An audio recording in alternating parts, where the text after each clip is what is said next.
After my son bought me a vacation ticket and drove me to the airport, he began acting strangely before rushing off in a panic. Just as I was about to board the plane, a stranger grabbed my arm and warned me, "Sir, don't get on that flight, your life is in danger."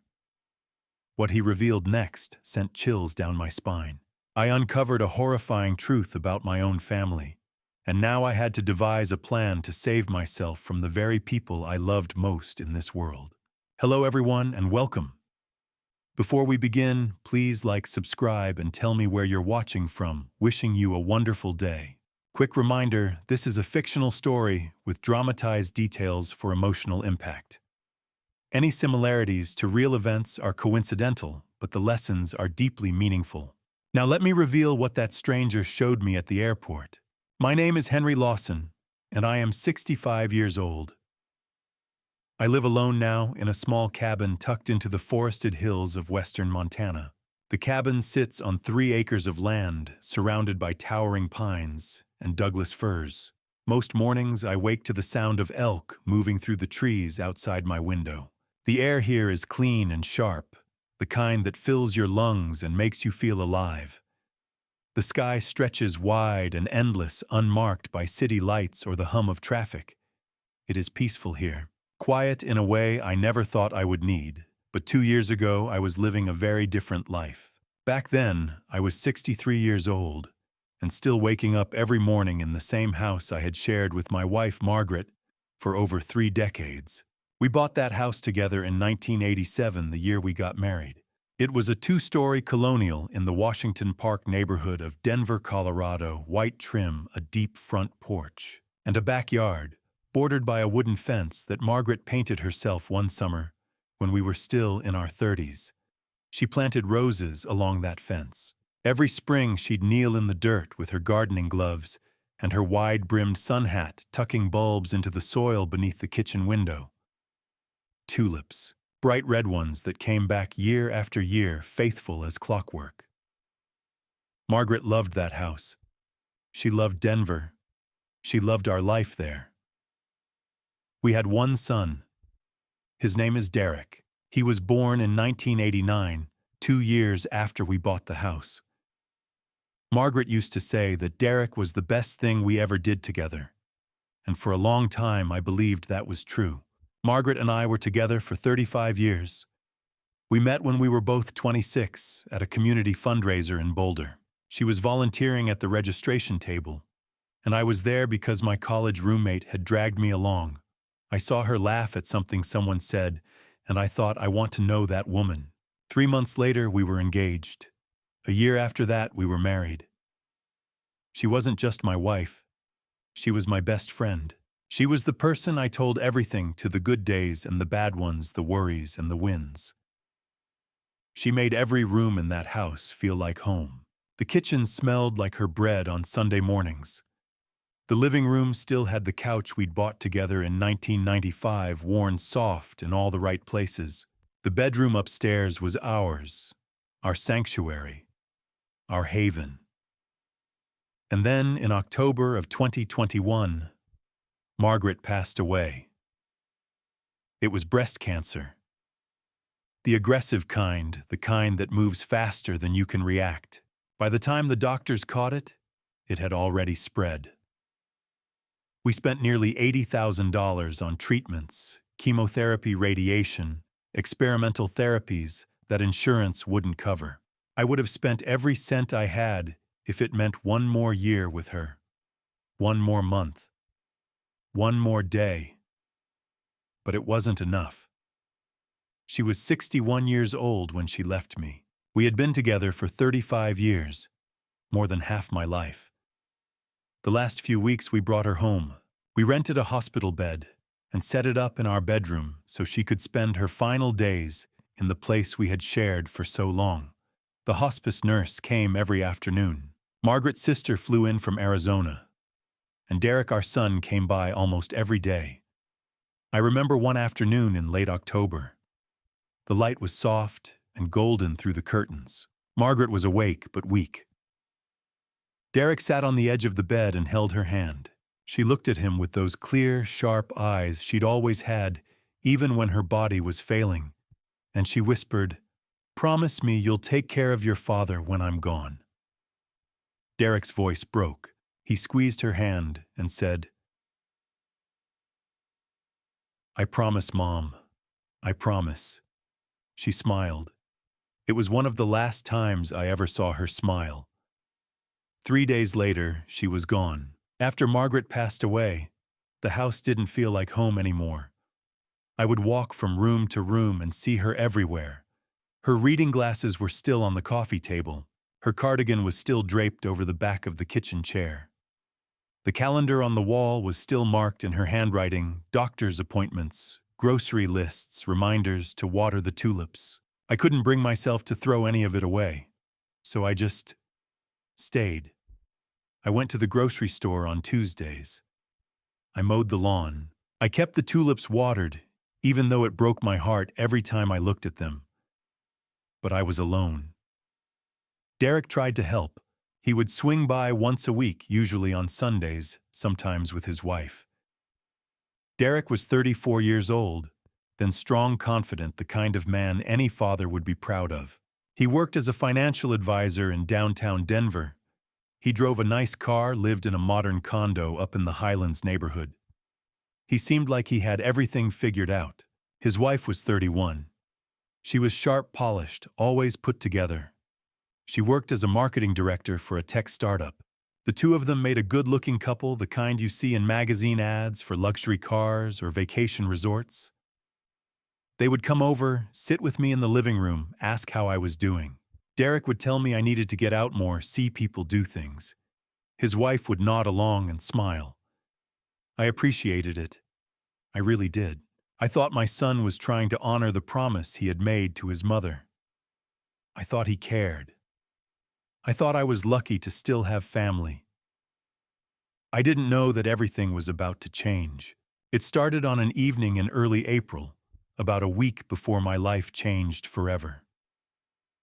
Derek called me that afternoon and asked if he and his wife could come over for dinner.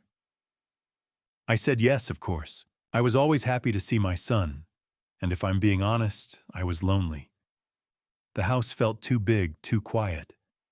Having people there even for just a few hours made it feel a little more like it used to. They arrived around 7. Derek was wearing a button-down shirt and jeans. His wife wore a sleek black dress and heels like she'd just come from a business meeting. She was carrying a small gift bag, the kind with tissue paper folded neatly at the top. I made pot roast for dinner, the same recipe Margaret used to make. It was one of the few dishes I could still get right. Derek ate 2 servings and told me it tasted just like Mom's. His wife smiled and said I should cook more often. After we cleared the dishes, Derek pulled a blue envelope out of his jacket pocket and slid it across the kitchen table. "Dad," he said, "we want to give you something." I looked at him confused. "So what is this?" "Just open it," his wife said, leaning forward with that bright, practiced smile. I opened the envelope carefully. Inside were 3 airline boarding passes, business class tickets from Denver International Airport to Phnom Penh, Cambodia. Departure date April 15th. Return date April 22nd. I stared at them, not understanding. "We're all going," Derek said. His voice was warm, excited. "The 3 of us. A family trip." I looked up at him. My hands were shaking. "There's more," his wife added. She reached into the gift bag and pulled out a printed hotel confirmation. We booked a 5-star hotel in the heart of Phnom Penh. 2 rooms, 1 for you, 1 for us. We'll be right next door. I couldn't speak. I just sat there staring at the tickets, the confirmation, the dates printed in neat black ink. Derek reached across the table and put his hand on mine. "Dad, we know how hard it's been. We thought, maybe it's time you got away. Saw something new. Mom always talked about traveling to Southeast Asia, remember?" I did remember. Margaret used to collect travel magazines, National Geographic Travel plus Leisure. She'd fold down the corners of pages with photos of Angkor Wat, floating markets, golden temples glowing in the sunrise. She'd say, Someday, Henry, someday we'll go. But someday never came. Now, sitting at that kitchen table holding those tickets, I felt something I hadn't felt in 18 months. Hope. A fragile, trembling kind of hope. His wife squeezed my hand. Her grip was firm, almost too firm. She looked me straight in the eyes and said, "You deserve this, Dad, after everything you've been through." I started to cry. I wasn't ashamed of it. I just sat there at the table where Margaret and I used to eat breakfast every morning, and I cried. Derek stood up and came around the table and wrapped his arms around me. "We're going to take care of you, Dad," he said. "I promise." And I believed him. Over the next week, I threw myself into preparing for the trip. I went to REI and bought new clothes, lightweight cargo pants, moisture-wicking shirts, a wide-brimmed hat to keep the sun off my face. I bought a travel backpack, a portable phone charger, a money belt to keep my passport safe. The young woman at the checkout counter smiled and asked where I was going. When I told her Cambodia, she said, "That's amazing. You're going to love it." I went to the bookstore and bought a travel guide to Cambodia. It had glossy photos of ancient temples, bustling street markets, the Mekong River winding through the jungle. Every night, I'd sit at the kitchen table and flip through the pages, imagining the three of us walking through those places together. I pictured Derek pointing out landmarks, his wife taking photos, all of us sitting by the river with cold drinks, watching the boats drift by. I called my old friend Frank and told him about the trip. Frank had been my neighbor for 15 years before he moved to Boulder. He was one of the few people I still talked to regularly. "It's about damn time," Frank said, laughing. "Margaret wouldn't want you locked up in that house forever, Henry. She'd want you out there living." He was right. I knew he was right. But there were small things, details I didn't pay attention to at the time that should have made me stop and think. Derek came by twice more that week, supposedly to check on me and see if I needed help packing. Both times he seemed distracted. He'd sit on the couch with his phone in his hand, glancing at the screen every few seconds. His leg bounced. His jaw was tight. When I asked if everything was okay, he'd look up quickly and say, "Yeah, Dad, just work stuff. Don't worry about it." His wife was different. She was almost too enthusiastic. Every time she spoke, it felt like she was performing. She'd walk through the house and compliment the furniture, ask me how I was feeling, tell me how excited she was for the trip. But her eyes, there was something flat behind them, something I couldn't quite name. I told myself I was imagining it. I told myself I was just nervous about traveling for the first time since Margaret had passed away. I told myself that Derek and his wife were busy people with demanding jobs, and I was lucky, so lucky that they were taking a whole week off to travel with me. I didn't let myself question it. The night before the flight, I walked through the house one last time. I stood in the doorway of the bedroom Margaret and I had shared for 35 years. The room still smelled faintly of her perfume, lavender and vanilla. I whispered into the dark the way I used to when she was still here. "We're finally going to see the places you dreamed about, Margaret. All three of us." I went to bed that night, feeling something I hadn't felt in a long time. Excitement, anticipation, a fragile, cautious kind of joy. The morning finally came. I woke up at 4 a.m., my heart full of hope. Derek and his wife arrived at 4:30, right on time. I heard the car pull into the driveway, the low hum of the engine, the soft click of 2 doors closing. I was already standing by the front window with my suitcase and backpack, my passport tucked safely in the pocket of my jacket. I'd been awake for half an hour, too excited to sleep. I opened the door before they could knock. "Morning, Dad," Derek said. His voice was flat, almost mechanical. "Morning, son." I smiled at him. Then I looked past him to his wife, who was standing a few steps behind on the porch. "Good morning," she nodded. "Morning, Dad." Her smile was tight, polite, and didn't reach her eyes. Derek reached for my suitcase and carried it to the trunk without a word. His wife followed him silently, her purse slung over her shoulder, her phone already in her hand. I locked the front door and climbed into the passenger seat. Derek slid into the driver's seat. His wife got into the back directly behind me. I glanced over my shoulder at her. "You excited?" I asked. "Yeah," she said. But she was looking out the window, not at me. Derek started the engine and pulled out of the driveway. The sky was still dark. The streetlights cast long, pale shadows across the empty road. It was the kind of quiet you only get in the early morning before the city wakes up. I was full of energy, full of plans. I started talking almost immediately about the temples we'd visit, the food we'd try, the river tour I'd read about in the guidebook. I told them I wanted to see the royal palace and the silver pagoda. I wanted to walk through the Russian market and try the street noodles everyone raved about.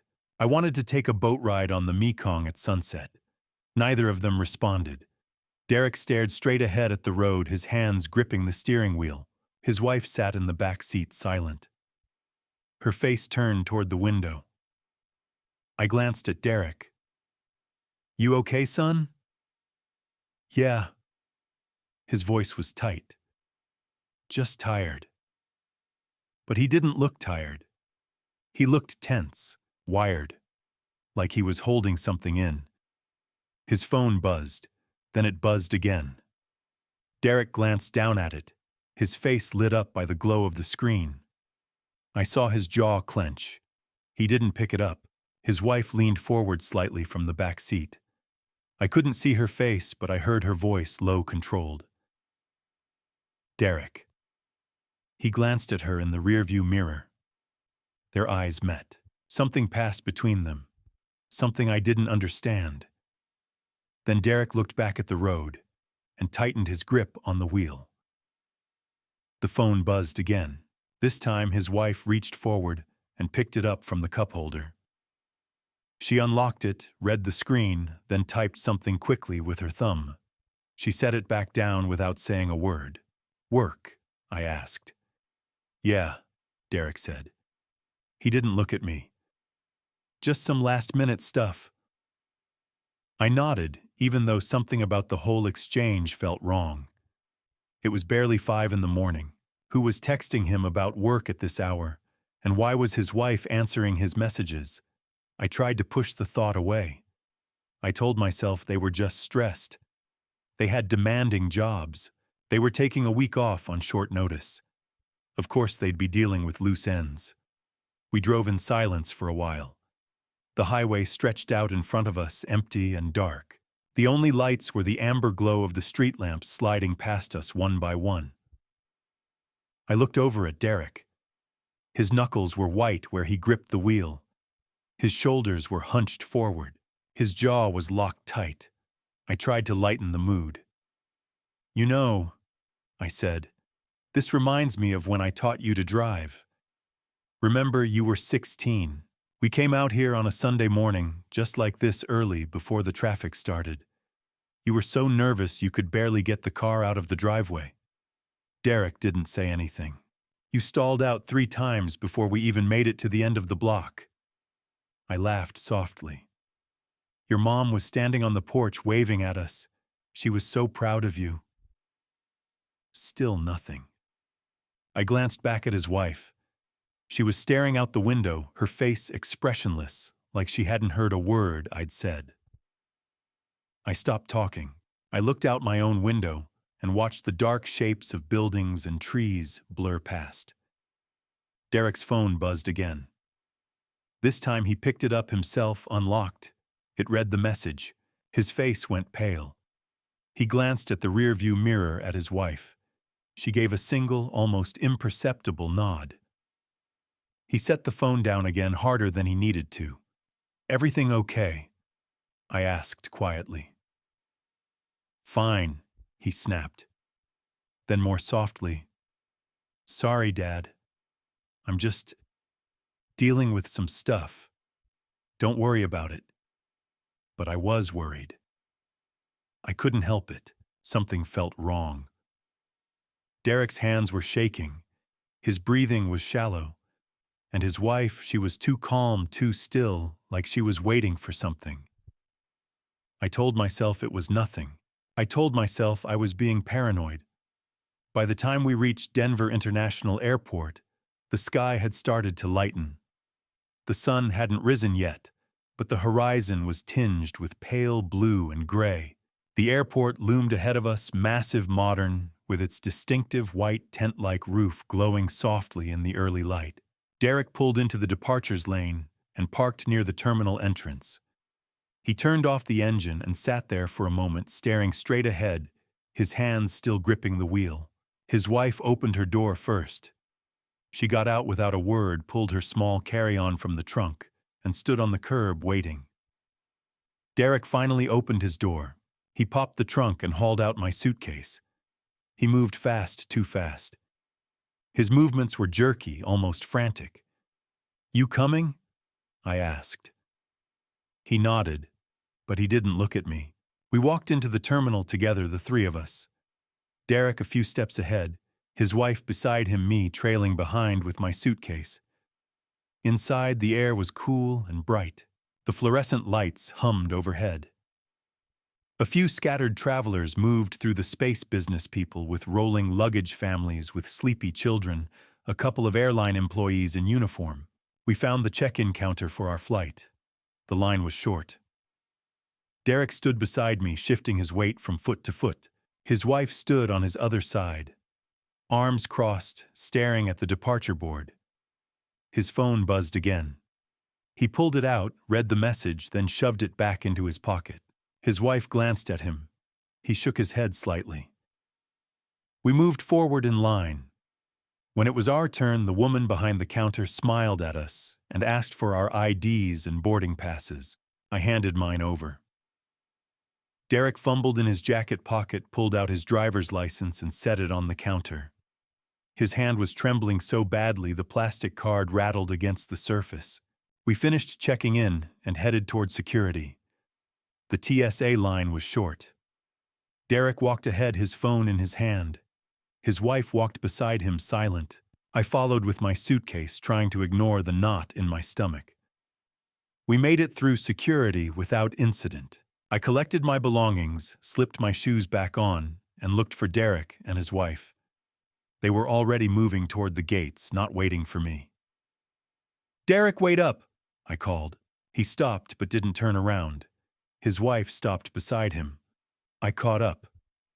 "You two okay?" "Yeah," Derek muttered. "Gates this way." We walked through the terminal in silence. A few early travelers moved past us. The overhead announcements echoed through the space. We reached Gate B23 at 6:45. The departure board displayed our flight. United Flight 1847 Denver DEN to San Francisco SFO, departure 8 a.m., boarding 7:30 a.m., status on time. I felt a flutter of excitement. In just over an hour, we'd be in the air. I found 3 seats near the window and sat down. Derek didn't sit. He paced back and forth, glancing at his phone every few seconds. His wife sat next to me, stiff and silent, staring straight ahead. "Everything okay?" I asked her. She turned to look at me. Something flickered in her eyes. Then she smiled, thin and tight. "Yes, Dad. Just tired." Derek kept pacing. His phone buzzed. He glanced at it, jaw tightening. Then he glanced at his wife. She gave a barely perceptible nod. At 7:10, the gate agent's voice came over the speaker. "Good morning, ladies and gentlemen. We will now begin boarding United Flight 1847 with service to San Francisco. We'd like to invite our first class and business class passengers to begin boarding." That was us. I stood up, reaching for my bag. "All right, let's go." Derek stopped pacing. He turned to face me, his face pale, his eyes red. He grabbed my hand. "Dad!" he said, his voice cracking. "I need to tell you something." My stomach dropped. "Oh, what is it?" He opened his mouth, but no words came out. He looked at his wife. She stood up slowly and put her hand on his shoulder. We can't go, Derek said barely above a whisper. I stared at him. What? His wife stepped forward, her face calm. Something came up. At both of our jobs, emergency situations. We have to go back right now. I couldn't process it. What, Derek? That's insane. We've been planning this for a month. You took time off. You bought the tickets. What kind of emergency? I'm sorry, Dad. Derek's voice shook. You have to go. Please, just go. Enjoy the trip. We'll explain later. Explain what? My voice rose. People turned to look. Derek, what the hell is going on? He wouldn't look at me. He stared at the floor, hands trembling. His wife's grip tightened on his shoulder. We really do have to leave, she said firmly. Derek, talk to me, I pleaded. You're scaring me. He shook his head, jaw clenched. Then suddenly he stepped forward and wrapped his arms around me. It wasn't a normal hug. It was desperate. His whole body shook. I felt the tremor running through him. He leaned close and whispered, I love you, Dad. I'm so sorry.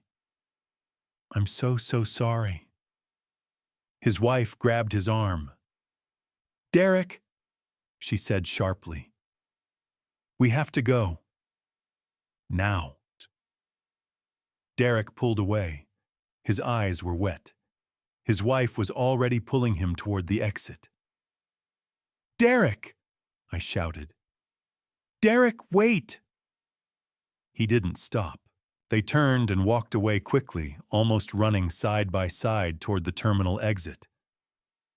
I stood there frozen, watching them disappear. My boarding pass was in my hand. My heart pounded. My mind spun. What just happened? The gate agent's voice came again. Final boarding call for business class passengers on United Flight 1847. I looked down at the boarding pass. Seat 3A, the trip I'd been dreaming about. But I didn't want to go anymore. Not without my son. Not without understanding what had just happened. But what else could I do? The tickets were non-refundable. The hotel was paid for. Derek had begged me to go. Maybe it was a work emergency. Maybe he'd explain when I got back. I took a deep breath. I picked up my bag. I started walking toward the gate. The agent smiled. Good morning, sir. Boarding pass, please. I handed it to her. She scanned it, handed it back, gestured toward the jetway. Have a wonderful flight. I nodded. I took one step toward the door, and then I felt a hand on my shoulder. I turned around. A man stood behind me. Late 40s, graying hair, weathered face, jeans and flannel, steady eyes. He spoke quietly. Sir, he said. Please don't get on that plane. I stared at the man, confused, and more than a little bit angry. Excuse me, I said. Who are you? What are you talking about? The man didn't flinch. He kept his hand on my shoulder, steady and firm, and looked me straight in the eyes. He was maybe 48 years old, with short graying hair and a weathered face. He was wearing a blue flannel shirt and jeans, and there was something in his expression, something serious, urgent, that made me stop. My name is Raymond Foster, he said. His voice was low, calm, but there was an edge to it. Please don't get on that plane. I need to talk to you. Right now. I glanced past him at the gate. The agent was still calling for boarding. The jetway door was open. People were moving through it. I don't know you, I said. My voice came out sharper than I meant it to. Why would I? Because I just heard something I think you need to know about, Raymond said. He didn't raise his voice, but there was an intensity in his eyes that made my heart skip. Please, just give me 5 minutes. If you still want to get on that plane after I tell you what I heard, I won't stop you. But you need to hear this first. I hesitated.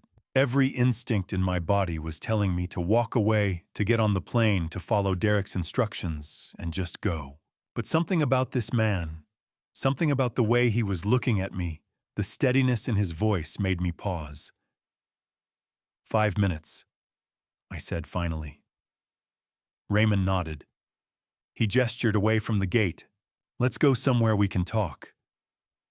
I followed him, my suitcase rolling behind me, my heart pounding. We walked past the gate, past the crowds of travelers until we reached a small Starbucks tucked into the corner of the terminal. Raymond led me to a table near the back, away from the line of people ordering coffee. We sat down. Raymond leaned forward, his hands folded on the table. He looked tired, like he'd been up all night, but his eyes were sharp, focused.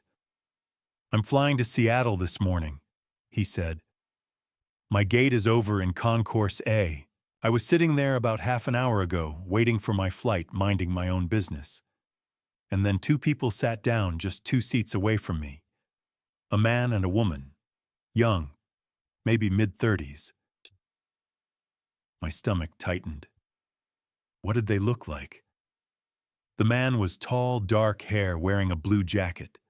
The woman was dressed sharp black coat heels, brown hair pulled back. Derek. And his wife. They sat down close to each other. Raymond continued. The man pulled out his phone. He made a call. He kept his voice low, but not low enough. I was only 2 seats away. I heard him. What did you hear? My voice was barely a whisper. Raymond's face darkened. He took a breath like he was steadying himself. He said, "He's about to board the plane. I don't think I can do this." My chest tightened.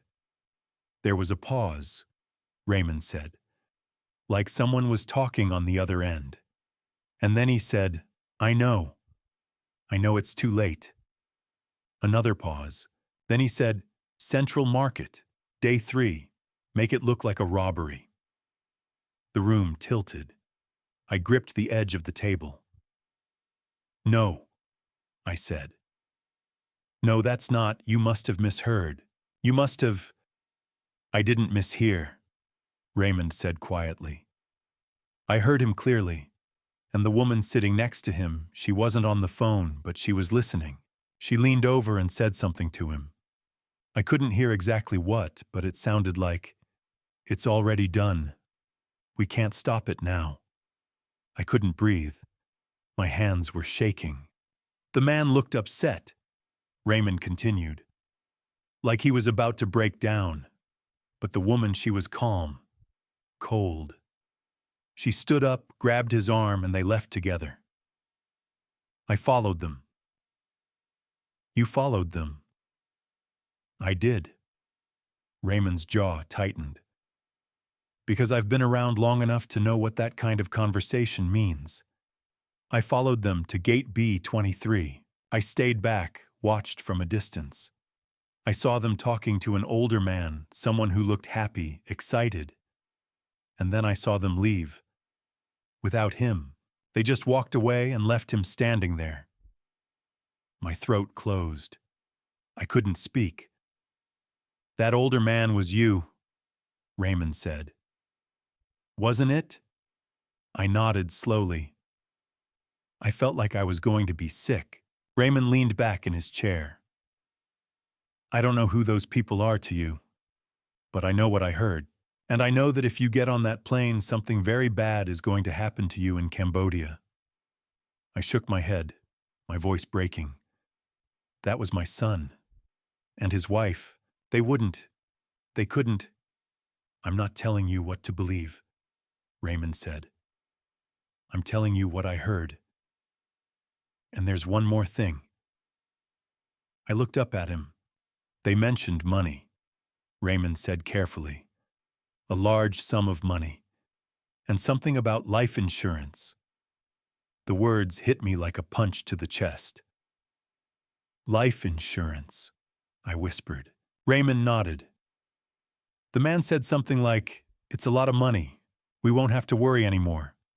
And the woman said, "Just make sure he gets on that plane." I couldn't move. I couldn't think. My son, my only child, the boy I'd raised, the man I'd taught to be honest and kind and good. He was planning something terrible. But I couldn't believe it. Not fully, not without proof. "I need to be sure," I said, my voice shaking. "I need to know this isn't some terrible mistake. Maybe you misunderstood. Maybe it was someone else. Maybe, Raymond said gently. "But are you willing to bet your life on that?"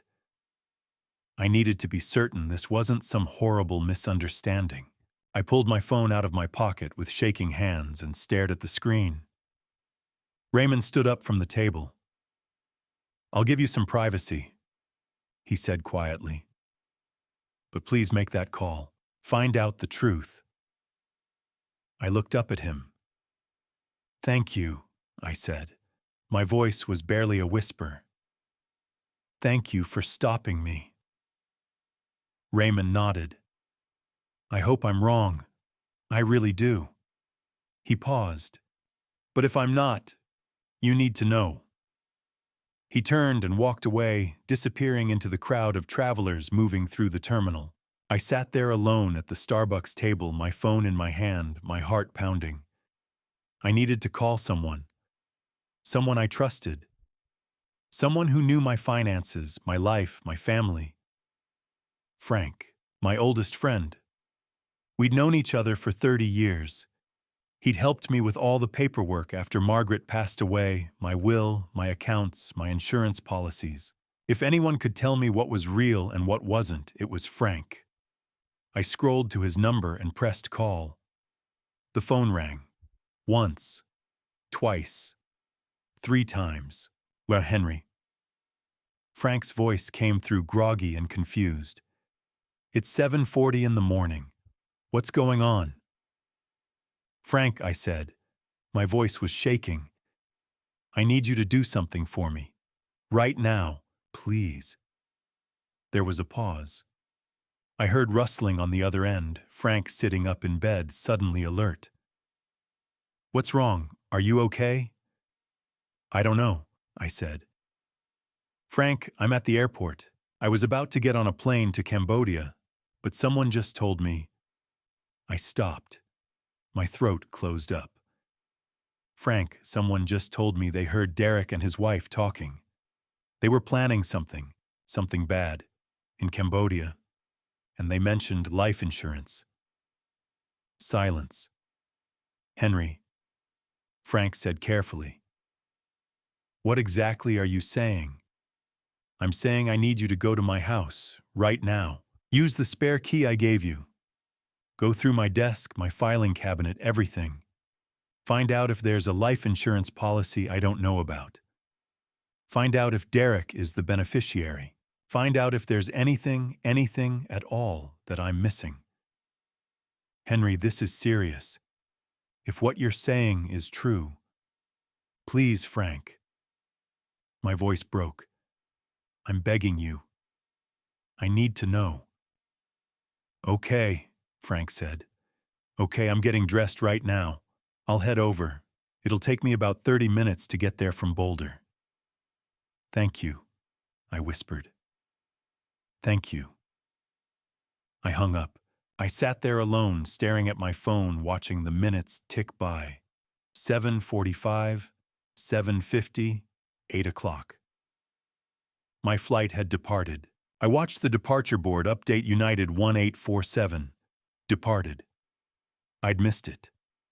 I got up and bought myself a cup of coffee I didn't want. I sat back down at the table. I couldn't drink it. My stomach was in knots. 8:30, 8:45. I kept checking my phone. No messages, no calls. At 9 o'clock, my phone rang. Frank. I answered immediately. "Frank."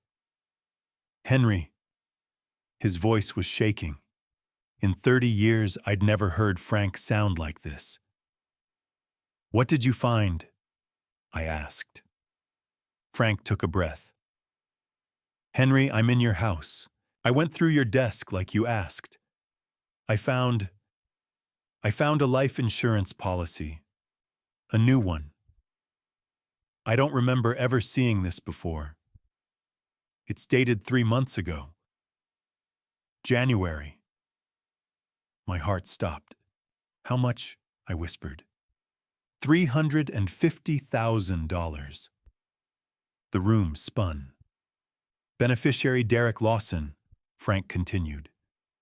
"Your son." I couldn't speak. "Henry," Frank said carefully. "I've seen your signature 1,000 times. I helped you sign documents after Margaret passed away. This signature on the insurance policy, it looks exactly like yours. But there's something off about it. The loops are too perfect. The pressure is too even. I think someone forged it." "Forged it," I repeated numbly. "Yes," Frank said, "and there's more." I closed my eyes. "I checked your bank statements," Frank continued. "There's a withdrawal from your joint checking account. $12,000 2 weeks ago. April 1st. Do you remember authorizing that?" "No," I said. "I didn't authorize anything." "The withdrawal was made online," Frank said. "From an IP address that traces back to Derek's neighborhood, probably his condo."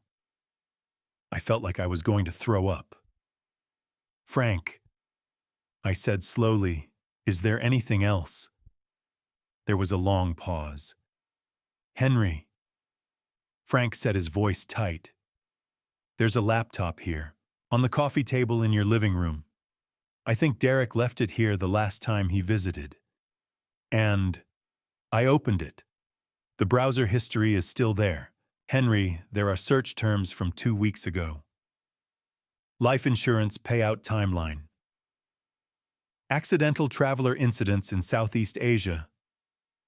Phnom Penh Central Market crime statistics.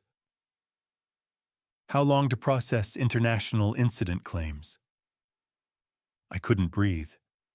"There's more," Frank said. "I found emails between Derek and someone with an anonymous email address. The subject line says, 'Arrangement confirmed.' The emails are vague, but they mention Central Market, a time frame, day 3, and a payment. $12,000, half up front, half upon completion." My hands gripped the edge of the table. "And Henry?" Frank's voice cracked. "I found text messages between Derek and his wife from this morning. She texted him at 6:45 a.m. "Is he on the plane yet?" Derek replied. "Almost. I can't do this." She wrote back, "You don't have a choice. It's already in motion. Central Market, day 3. Make sure he boards." I couldn't move. I couldn't think. My son. My only child. The boy I'd raised. The man Margaret had loved more than anything in the world. "Henry, are you there?" Frank asked. "Yeah," I managed. "Henry, I'm calling the police right now. You need to stay at the airport. Don't go anywhere. Do you understand me?" I nodded, even though he couldn't see me. "Okay. I'm calling the Denver Police Department. I'm going to tell them everything. They'll send officers to the airport to meet you. Stay where you are. Don't leave." "Okay," I said again. "Henry?" Frank's voice broke. "I'm so sorry. I'm so sorry." I couldn't respond. I just hung up. I set the phone down on the table. My hands were shaking. My whole body was shaking. I sat there alone in the middle of the busy terminal, surrounded by travelers rushing to their gates, and I felt completely, utterly empty. My son had tried to have me taken from this world, for money, for $350,000. I couldn't breathe. Frank's final words echoed in my mind. Henry, I'm calling the police. Right now, 9:15 a.m. I didn't know what to do. I didn't know where to go. I just sat there numb, my coffee untouched, watching travelers move past me like I was invisible. At 9:45, two people in plain clothes approached my table. A man and a woman. The man was maybe 50 years old with salt and pepper hair and a weathered, serious face. The woman was younger, maybe 37, with sharp eyes and a no-nonsense expression. The man held up a badge. Mr. Lawson, I looked up. Yes. I'm Detective James Bradley. This is Officer Patricia Wells, Denver Police Department. Your friend Frank Coleman called us. Can we sit down? I nodded. They sat across from me. Detective Bradley folded his hands on the table and looked at me carefully. Mr. Lawson, we need to ask you some questions. But first I want you to know that we take this very seriously. Your friend gave us some information that suggests you may be in danger. Is that correct? My throat was dry. Yes. Officer Wells pulled out a small notebook and a pen. Can you tell us what happened this morning? Bradley asked. I took a shaky breath and told them everything. About Derek and his wife giving me the tickets. About the trip to Cambodia. About them leaving me at the gate. About the man who'd stopped me from boarding. The man who warned you, Bradley said. Is he still here? I looked around. I don't know. He left after I made the phone call to Frank. Bradley nodded to Wells. She stood up and scanned the terminal. A moment later, she returned with Raymond Foster walking beside her. Raymond looked at me, then at the detectives. I'm the one who overheard the conversation, he said. Bradley gestured for him to sit. Tell us exactly what you heard. Raymond sat down and repeated everything word for word, the same story he'd told me. Derek's phone call. The woman's voice on the other end. Central Market. Day 3. Make it look like a robbery. The mention of life insurance and money. Officer Wells wrote it all down her pen, moving quickly across the page. When Raymond finished, Bradley turned back to me. Mr. Lawson, we need information about your son and his wife. Full names, addresses, phone numbers, anything you can give us. I gave them everything. Derek Lawson, 34 years old, financial advisor, his wife 31, marketing director at a tech startup. Their condo address in the Highlands neighborhood not far from Washington Park where I lived. Bradley looked at me with something like sympathy in his eyes. Mr. Lawson, we need to act extremely fast. If what Mr. Foster heard is true, there may be someone in Cambodia right now waiting for you to arrive. We need to stop this before it goes any further. I nodded, unable to speak. We're going to need you to come down to the station with us, Bradley said. We have some things we need to show you, and we're going to need a full statement. At 10:15, I found myself sitting in a cold, sterile interrogation room at the Denver Police Department headquarters. The walls were gray. The table was metal. The chairs were hard and uncomfortable. My hands wouldn't stop shaking. Detective Bradley and Officer Wells sat across from me. Bradley opened a thick folder and spread several documents across the table. Mr. Lawson? Bradley said, your friend Frank gave us access to your home. We've been conducting an investigation for the past hour. I need to show you what we found. He slid a document across the table. It was a life insurance policy. This policy was taken out 3 months ago, Bradley said. In your name. The beneficiary is your son, Derek Lawson. The payout amount is $350,000. I stared at the number. $350,000. It was the first time I'd seen the actual figure. Frank had mentioned it on the phone, but seeing it written there, cold, black ink on white paper, made it real in a way I hadn't been able to process before. "That's a lot of money," Bradley said quietly. I nodded. "The signature on this document," Bradley continued, "has been examined by our forensics team. It's a forgery. A very good one, but a forgery nonetheless. Someone copied your signature almost perfectly." Officer Wells slid another document across the table. A bank statement. "This shows a withdrawal of $12,000 from your joint checking account," Wells said. "2 weeks ago, April 1st, the withdrawal was made online from an IP address that we've traced to your son's residence." I couldn't look away from the numbers. "Mr. Lawson," Bradley said, "with the evidence we have, and with Mr. Foster's testimony, I was able to get an emergency warrant from a judge. We're treating this as a conspiracy to commit serious harm. That gives us the authority to move quickly." "What does that mean?" I asked. "It means we've already begun searching your son's residence," Bradley said. "We've seized his electronic devices, his laptop, his phone, his wife's phone. We're going through their financial records, their emails, their text messages, everything." I felt like I was going to be sick. At 1 o'clock in the afternoon, Detective Bradley's phone buzzed. He glanced at it, then stood up. "Excuse me for a moment," he said. He stepped out of the room. Officer Wells stayed with me silent. 5 minutes later, Bradley returned. He was carrying a laptop. He set it down on the table and opened it. The screen lit up, showing a desktop with several folders and icons. "Mr. Lawson," Bradley said, his voice careful, "there's more. A lot more. And it involves your daughter-in-law." I looked up at him. Bradley turned the laptop toward me. "We found this on your son's computer.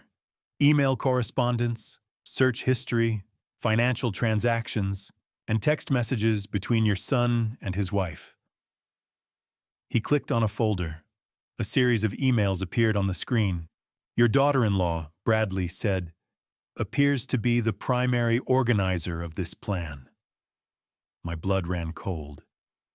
Bradley opened one of the emails. The subject line read, "Final confirmation." The body of the email was brief, written in careful, vague language. But the meaning was clear. Arrangement confirmed. Central Market, Phnom Penh. Day 3.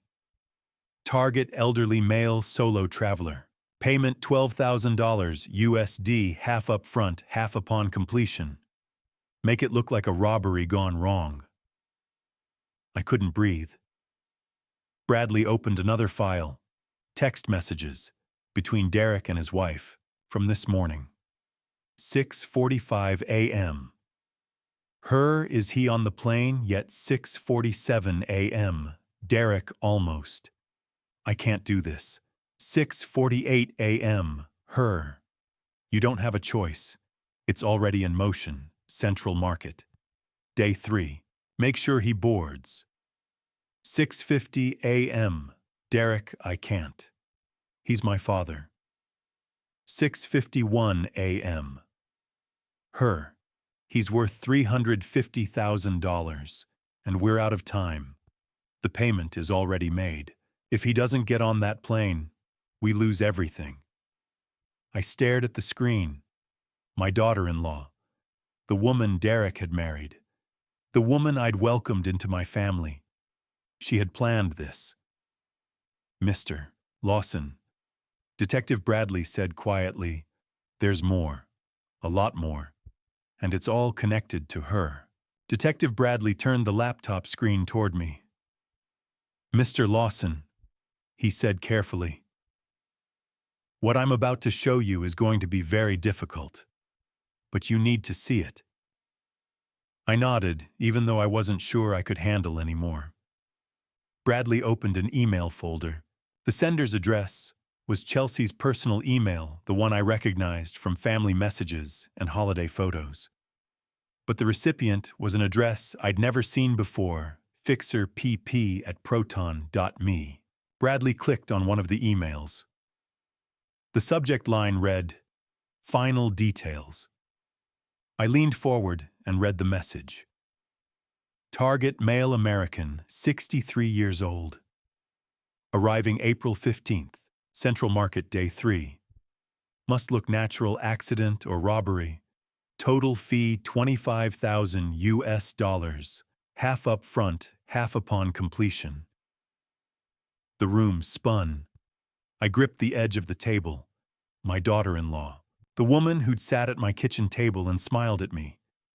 The woman who'd told me I deserved this trip. The woman who'd stood beside my son and watched him hug me goodbye. She had negotiated my life like I was a transaction. "Mr. Lawson, are you okay?" Officer Wells asked. I couldn't answer. I felt like I was going to throw up. Bradley clicked on another email. This one had an attachment, a bank transfer confirmation. "The $12,000 your friend Frank found," Bradley said. "Chelsea transferred it to a phone number in Cambodia. Country code +855. That's the deposit. The other half, $13,000, was supposed to be paid after the plan was carried out." I stared at the screen. The phone number. The amount. The date, April 1st. 2 weeks ago. Bradley opened another folder.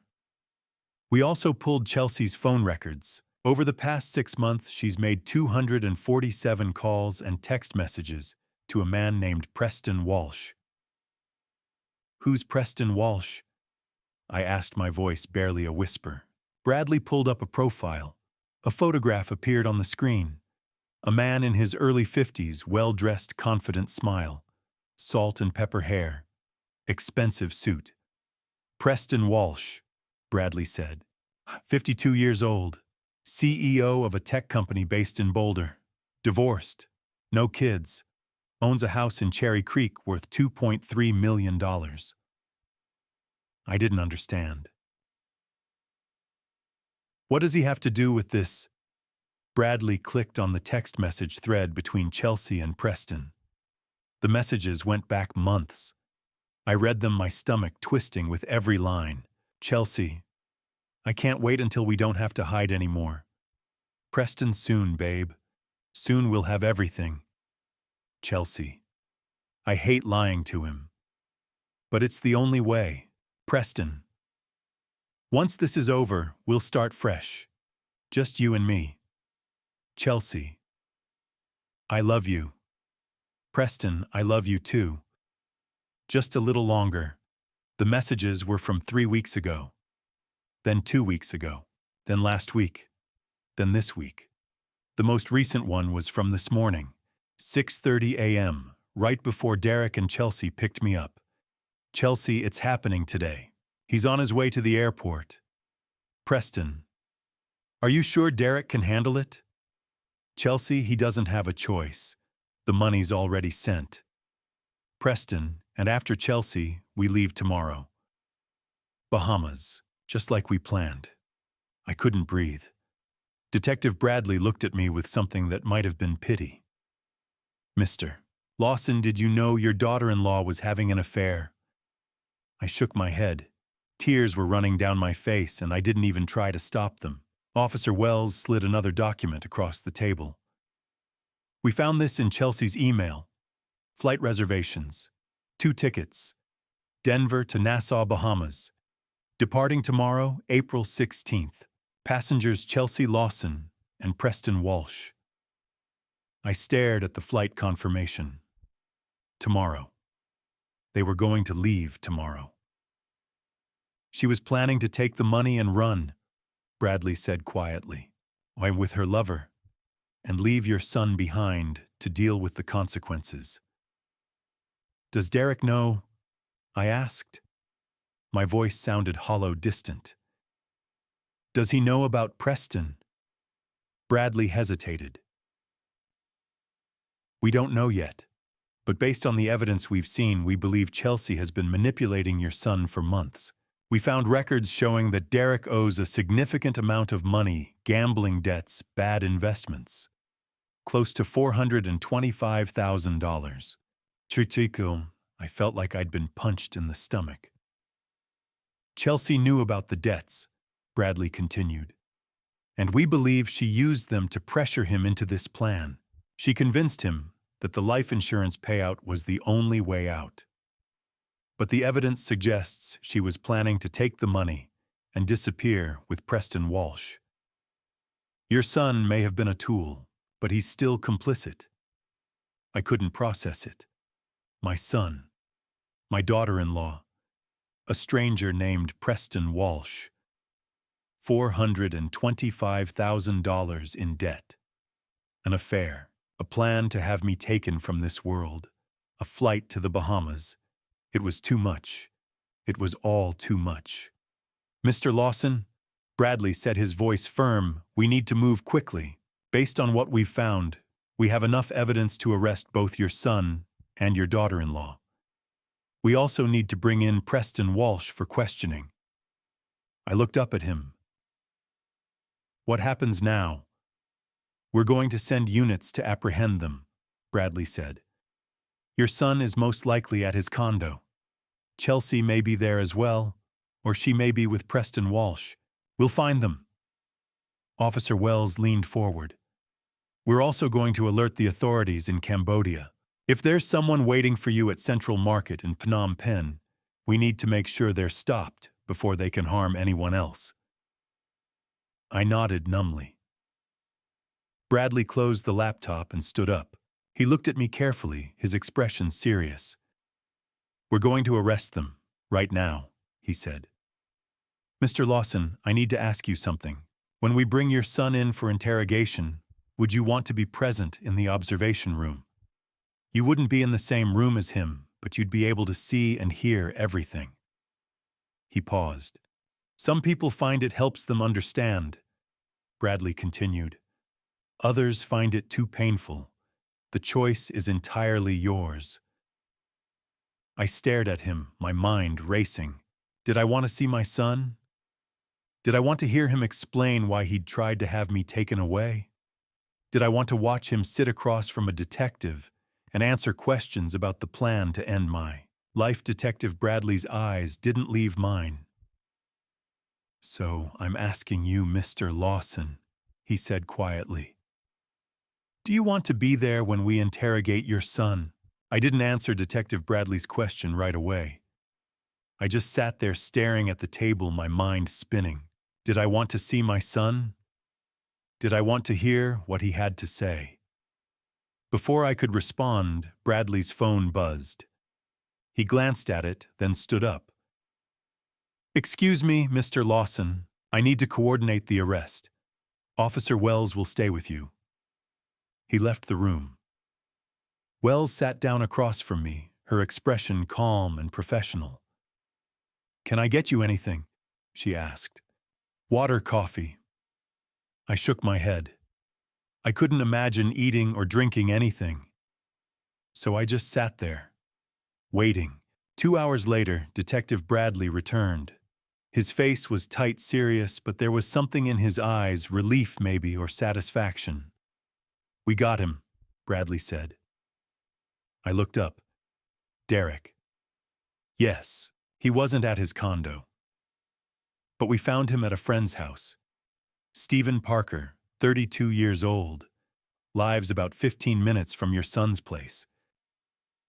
Bradley sat down across from me and folded his hands on the table. Let me tell you what happened, he said. It was 2 o'clock in the afternoon when 4 police vehicles surrounded Stephen Parker's house. It was a modest place in a quiet neighborhood, a small 2-story home with a neatly trimmed lawn and a wooden fence around the backyard. Detective Bradley led the team. Officer Wells was with him, along with 2 other officers. Bradley knocked on the front door. Hard. 3 times. A moment later, the door opened. A young man stood there, tall, lean, with messy brown hair and a confused expression.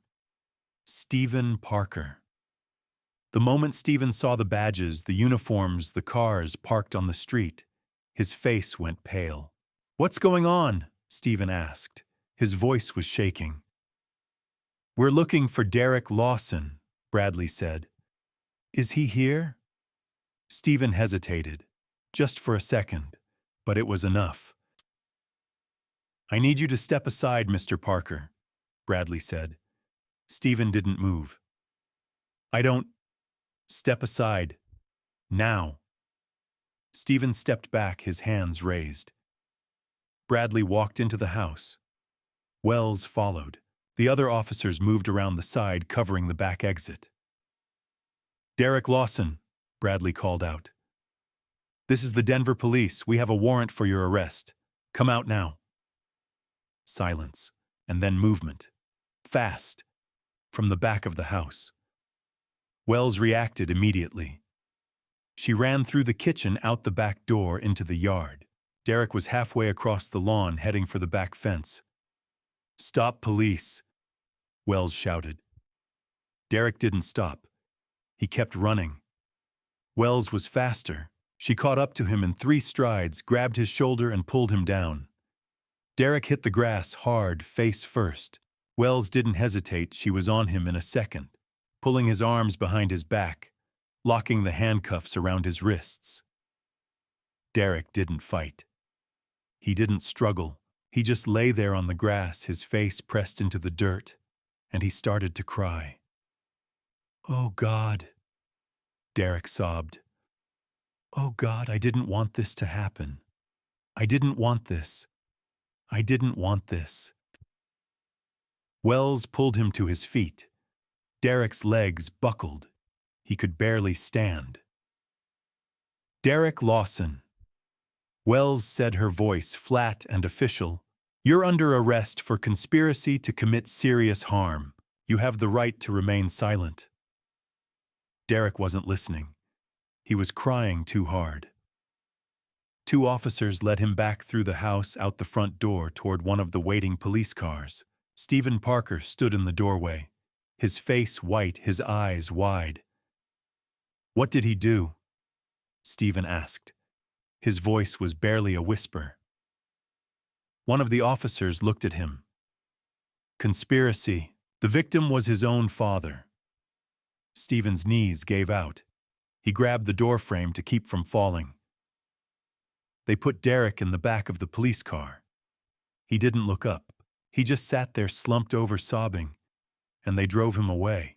Detective Bradley finished the story and looked at me. "That's what happened," he said. "Your son is here now, downstairs, in an interrogation room." I couldn't speak. I could barely breathe. Bradley leaned forward. "Mr. Lawson, we've charged him with conspiracy to commit serious harm. Based on the evidence we have, the forged life insurance policy, the bank transfers, the emails, the text messages, we have more than enough to hold him. He's not going anywhere." I nodded slowly. "We brought him in about 20 minutes ago," Bradley continued. "We read him his rights. We told him what he's been charged with. And then we left him alone in the room to think." "What did he say?" I asked. "Not much," Bradley said. "He was crying. He kept saying, 'I didn't want this. I didn't want this.' Over and over." I closed my eyes. Bradley's voice softened. "Mr. Lawson, your son is asking to see you." I opened my eyes. "What? He's asking for you," Bradley said. "He says he wants to explain. He says he needs to talk to you." I stared at him. "You want me to go in there to talk to him?" "No," Bradley said. "Not directly. We can't allow that, not yet. But you can watch. From the observation room, there's a one-way mirror. You'll be able to see him and hear him. He won't know you're there. And when we interrogate him, you'll hear everything he says." I felt sick. "You don't have to do this," Bradley said gently. "If it's too much, we understand. But if you want to know the truth, if you want to hear it from him, this is your chance." I looked down at my hands. They were still shaking. My son. My only child. The boy I'd raised. The man I'd loved more than anything in the world. He was sitting in a room downstairs, handcuffed to a table waiting to be interrogated for trying to have me taken from this world. And he wanted to explain. Detective Bradley stood up. He looked at me carefully. "So I'll ask you again, Mr. Lawson," he said quietly. "He's asking for you. He wants to explain." I stared at Detective Bradley, unable to speak. My son wanted to explain.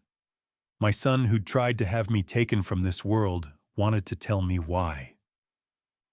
Bradley's phone buzzed. He glanced at it, then looked back at me. "There's something else you need to know," he said. "While we were arresting Derek, another team was at his house, going after Chelsea." He stood up and gestured for me to follow him. "Come with me. I'll tell you what happened." We walked down a hallway to another small room, a briefing room with a table, a whiteboard, and a few chairs. Bradley motioned for me to sit. At the same time, we were surrounding Stephen Parker's house. Bradley began. "A second unit was executing a warrant at your son's condo in the Highlands. 4 officers, led by Sergeant Martinez." Bradley opened a folder and pulled out several photographs, crime scene photos, evidence logs. When they arrived at 2 o'clock, Bradley continued, "Chelsea was home, alone, and she was packing." He slid one of the photos across the table. It showed a bedroom with 2 large suitcases open on the bed. Clothes folded neatly inside. Shoes. Toiletries. "The officers knocked," Bradley said. "You announced themselves." Chelsea opened the door. She looked surprised, but not panicked. "Not at first." Bradley paused, as if remembering the report he'd read. Sergeant Martinez said, "Chelsea Lawson, we have a warrant for your arrest. Put your hands on your head." "And what did she do?" I asked. "She blinked," Bradley said, like she didn't understand. Then she said, "I'm sorry, what's going on? Where's Derek?" Bradley shook his head. She tried to play innocent, but Martinez wasn't buying it. He told her again, "Hands on your head. You're under arrest." She complied. I asked. "Eventually," Bradley said. "But not before she tried to talk her way out of it. She kept asking what the charges were. She kept saying there must be some mistake. She even tried to cry." I felt sick. Bradley slid another photo across the table. This one showed the interior of the condo, a sleek modern space with hardwood floors and floor-to-ceiling windows. While Martinez was cuffing her, Bradley said the other officers searched the house, and they found a lot.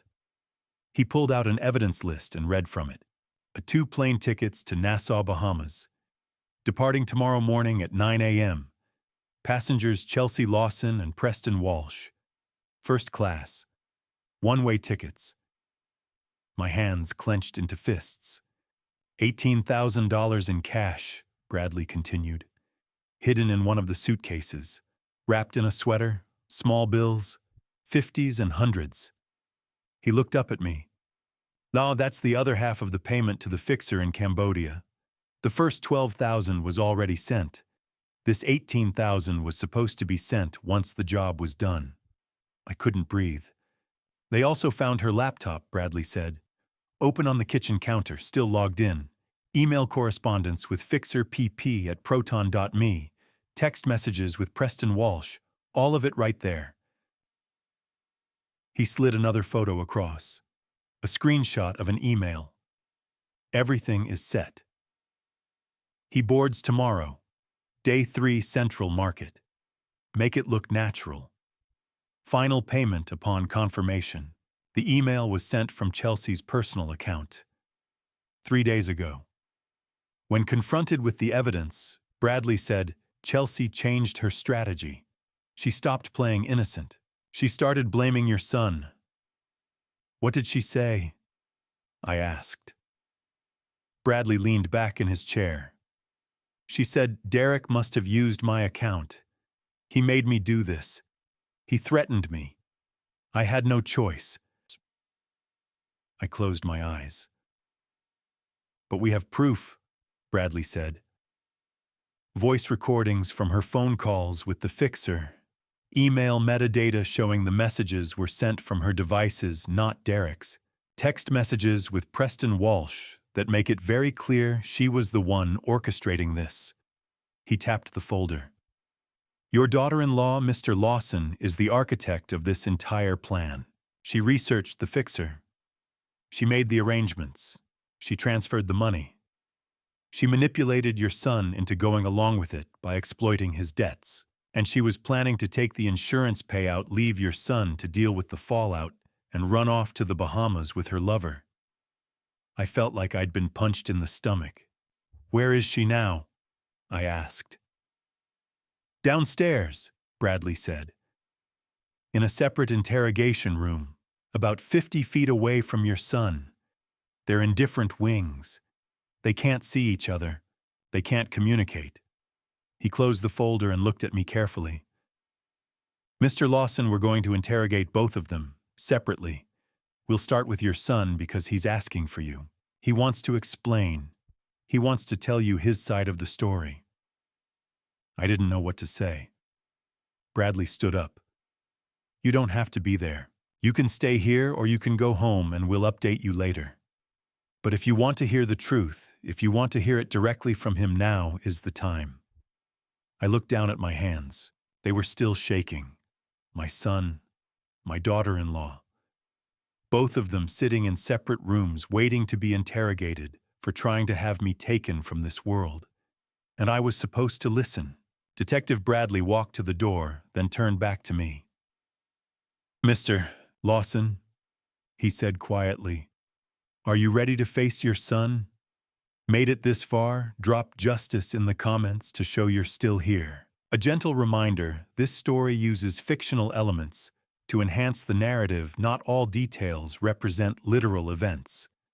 You're welcome to close the video if you prefer. But if you want to witness the moment I had to look my son in the eyes and hear his confession, keep watching.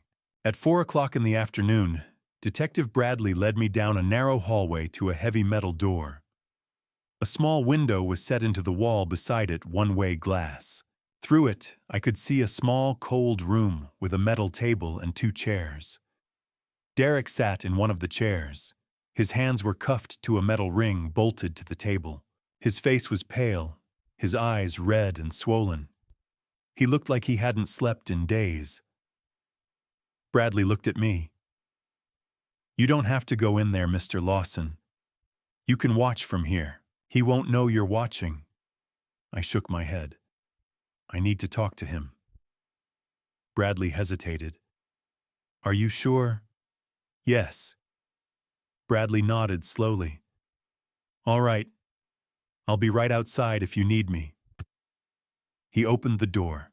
I stepped inside. The door closed behind me with a heavy final sound.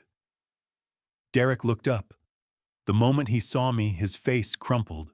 He collapsed forward onto the table, his shoulders shaking, and he started to sob. Dad! He choked out. Dad, please, please forgive me. Please! I stood there for a moment, frozen. Then I walked slowly to the table and sat down in the chair across from him. My hands were shaking. My whole body was shaking. I tried to keep my voice steady, but I could feel my heart breaking with every word. Why, Derek? I said. Why did you do this to me? Derek couldn't look at me. He kept his face pressed against the table, his body heaving with sobs. I'm sorry, he gasped. I'm so sorry. I didn't want this. I didn't want any of this. Then why? I asked again. My voice cracked. Why did you try to have me taken away? Derek finally looked up. His face was a mess, tears streaming down his cheeks, his nose running his eyes red and raw. I was desperate, he said. His voice was barely a whisper. Dad, I was so desperate.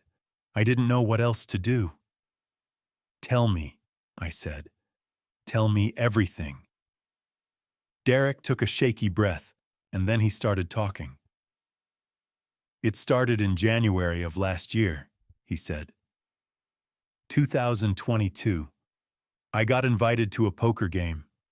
Just a friendly game with some guys from work. I thought it would be fun. I thought I could handle it. He wiped his face with the back of his cuffed hand. But I lost, he continued. I lost a lot. And I kept going back, trying to win it back. And I kept losing. By the end of the year, I was down $150,000. I stared at him. $150,000. Derek nodded miserably. I took out loans, credit cards, personal loans. I maxed everything out. And when the banks wouldn't lend me anymore, I went to people who would. Loan sharks, I said. Yes. Derek's voice broke. They charged me insane interest. 20%, 30%. The debt just kept growing. And a week ago, it was up to $425,000. My stomach turned. They came to my condo, Derek said. 2 men. They beat me up. They told me I had 10 days to pay them back, or they'd come after Chelsea. They said they'd hurt her. They said they'd hurt the baby. The baby, I said. Derek looked down. Chelsea told me she was pregnant. 4 months. She said if I didn't find a way to get the money, they'd hurt her and the baby both. I closed my eyes. Later, I would find out that there was no baby. Chelsea had lied about that too. But in that moment, Derek believed it. Why didn't you come to me? I asked. My voice was shaking. Derek, why didn't you tell me? I would have helped you. I would have done anything. I was ashamed, Derek said. He was crying again. I was so ashamed, Dad. I didn't want you to know what I'd done. And Chelsea said, she said you wouldn't have enough money to pay off the debt anyway. She said the house and your savings wouldn't be enough. She said there was only one way. I looked at him. So you decided to have me taken from this world. Derek's face twisted in agony. No, it wasn't my idea, it was Chelsea's, she kept saying. She kept saying you'd already lived a full life, that you were 63 years old, that Mom was gone and you were lonely and maybe it would be better if you didn't have to suffer anymore. I felt like I'd been stabbed. She said Mom would want us to be happy. Derek continued, his voice breaking. She said Mom would understand. She said this was the only way to save our family. Your mother, I said, my voice shaking with anger, told you to take care of me. On her deathbed, she made you promise. Derek collapsed forward, sobbing. I know, Dad. I broke my promise. I broke everything. Tell me the rest, I said. Tell me about Cambodia. Derek wiped his face again. Chelsea found the person, the fixer. She found him online somehow. She made all the arrangements. She set up the email account. She transferred the money. She planned everything. All I had to do was make sure you got on the plane. And you did, I said. I tried, Derek whispered. But at the airport, Dad, at the airport, I couldn't do it. I couldn't watch you get on that plane. I tried to tell Chelsea we had to stop. I told her I couldn't go through with it. But she texted me. She said it was too late. She said the money was already paid. She said if we didn't go through with it, the fixer would come after us. She said we couldn't turn back. I stood up slowly. Tears were streaming down my face. You destroyed everything, I said. My voice was quiet, but it cut through the room like a knife. You destroyed our family. You destroyed your mother's memory. You broke the promise you made to her. Derek slid out of his chair and collapsed onto the floor, still cuffed to the table, sobbing uncontrollably. "Please, Dad," he gasped. "Please, I'm sorry. I'm so sorry." I looked down at him, my son, my only child, the boy I'd taught to ride a bike, the boy I'd watched grow into a man, the boy Margaret had loved more than anything in the world.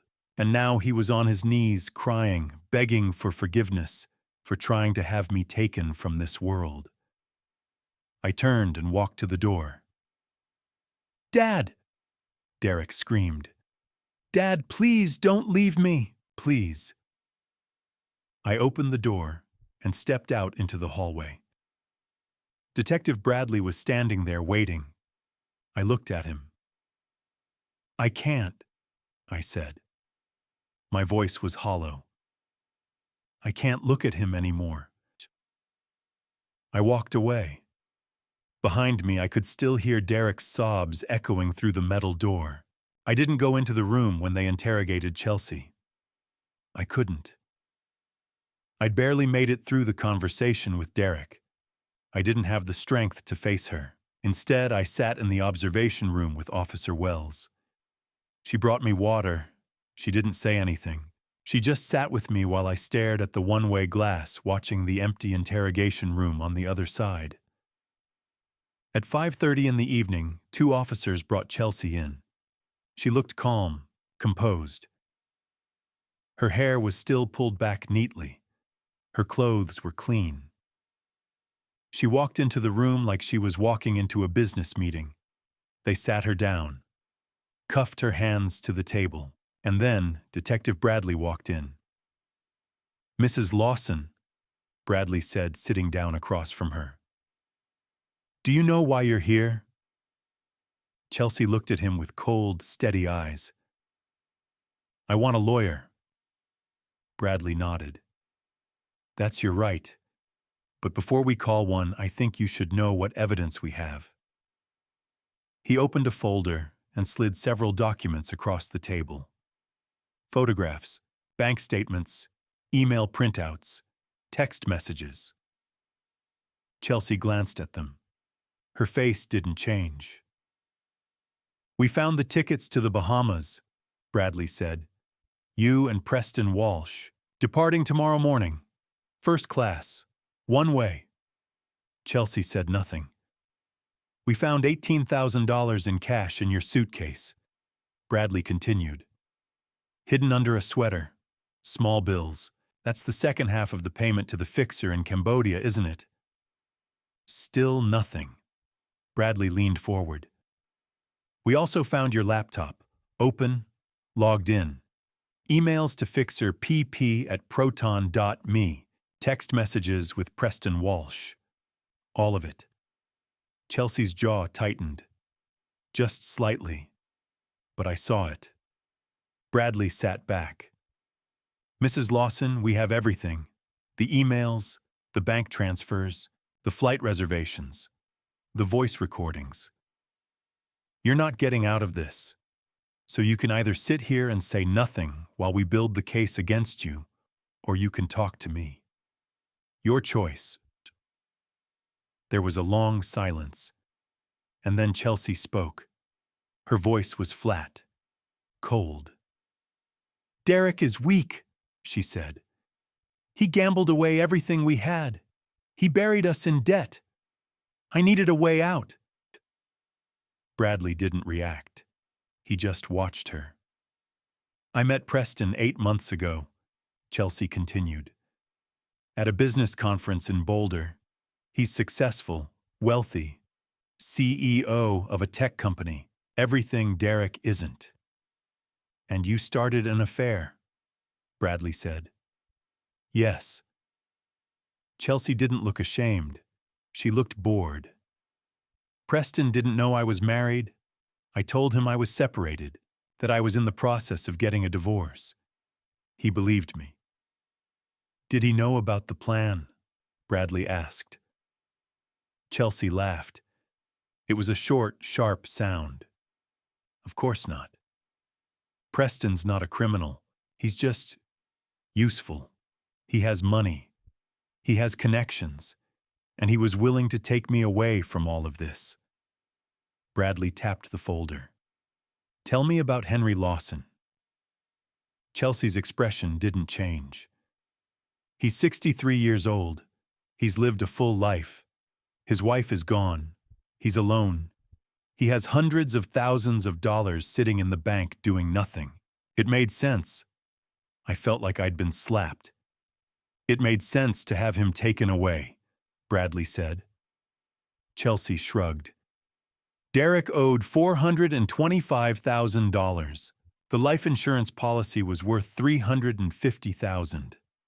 Add in Henry's savings and the house, and we'd have more than enough to pay off the debt and start over. Bradley's voice was hard.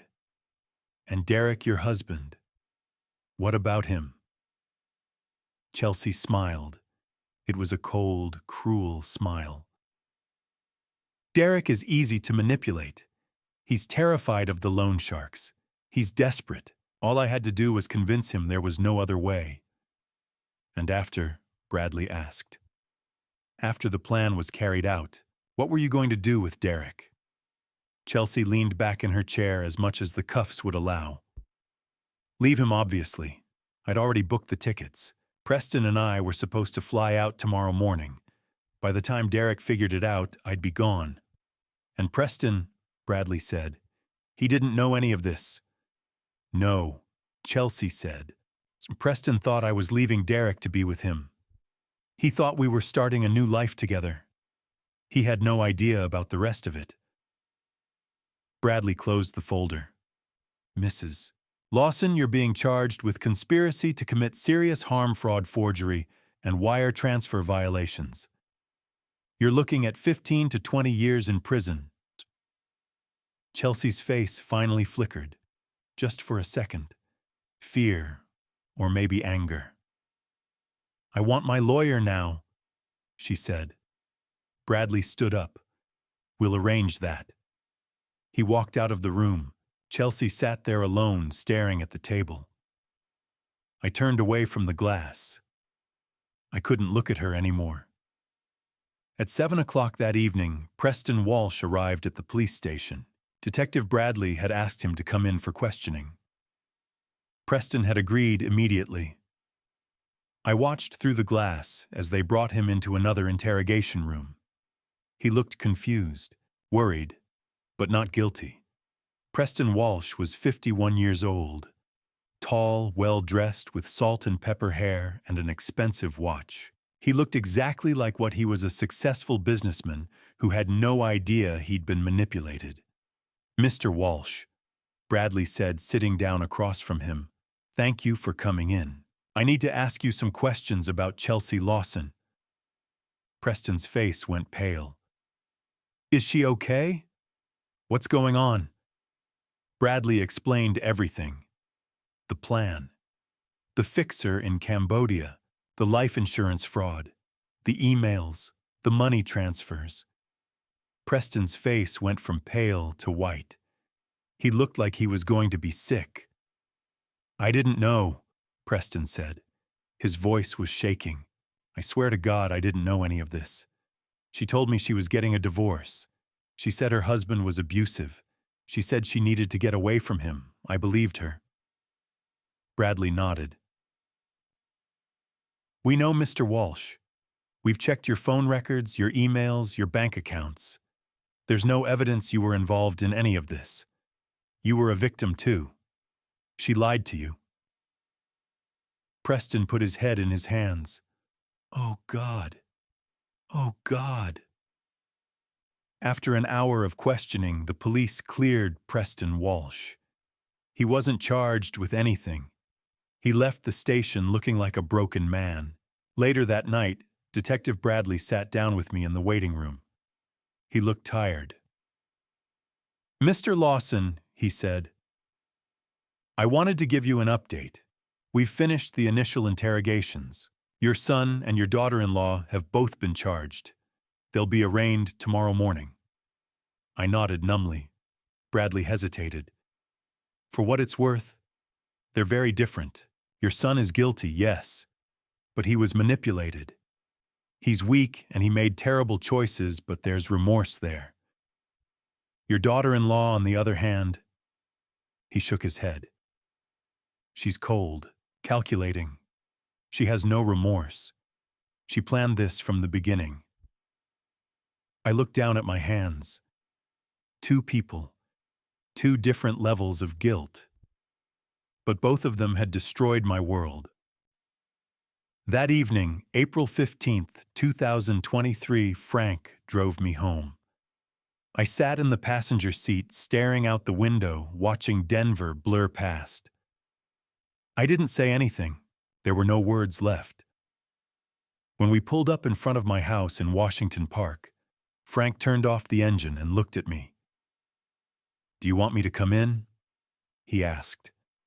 I nodded. We walked up the steps together. I unlocked the door and stepped inside. The house was cold, silent, empty. I walked into the living room. My eyes went to the mantel above the fireplace. Photographs, framed memories. Margaret and me on our wedding day in 1987. She was wearing a white dress with lace sleeves. I was wearing a suit that was too big. We were smiling like we had the whole world ahead of us. Derek, at 8 years old, standing next to a blue bicycle. I'd spent all afternoon teaching him how to ride it. In the photo, he was grinning, one hand on the handlebars, the other giving a thumbs up. Derek in a cap and gown at MIT in 2011. Finance degree. Margaret and I had driven to Boston for his graduation. I remembered how proud I'd felt. Derek and his wife on their wedding day in 2018. Standing under an arch of white flowers. I'd given a speech that night. I'd welcomed her into our family.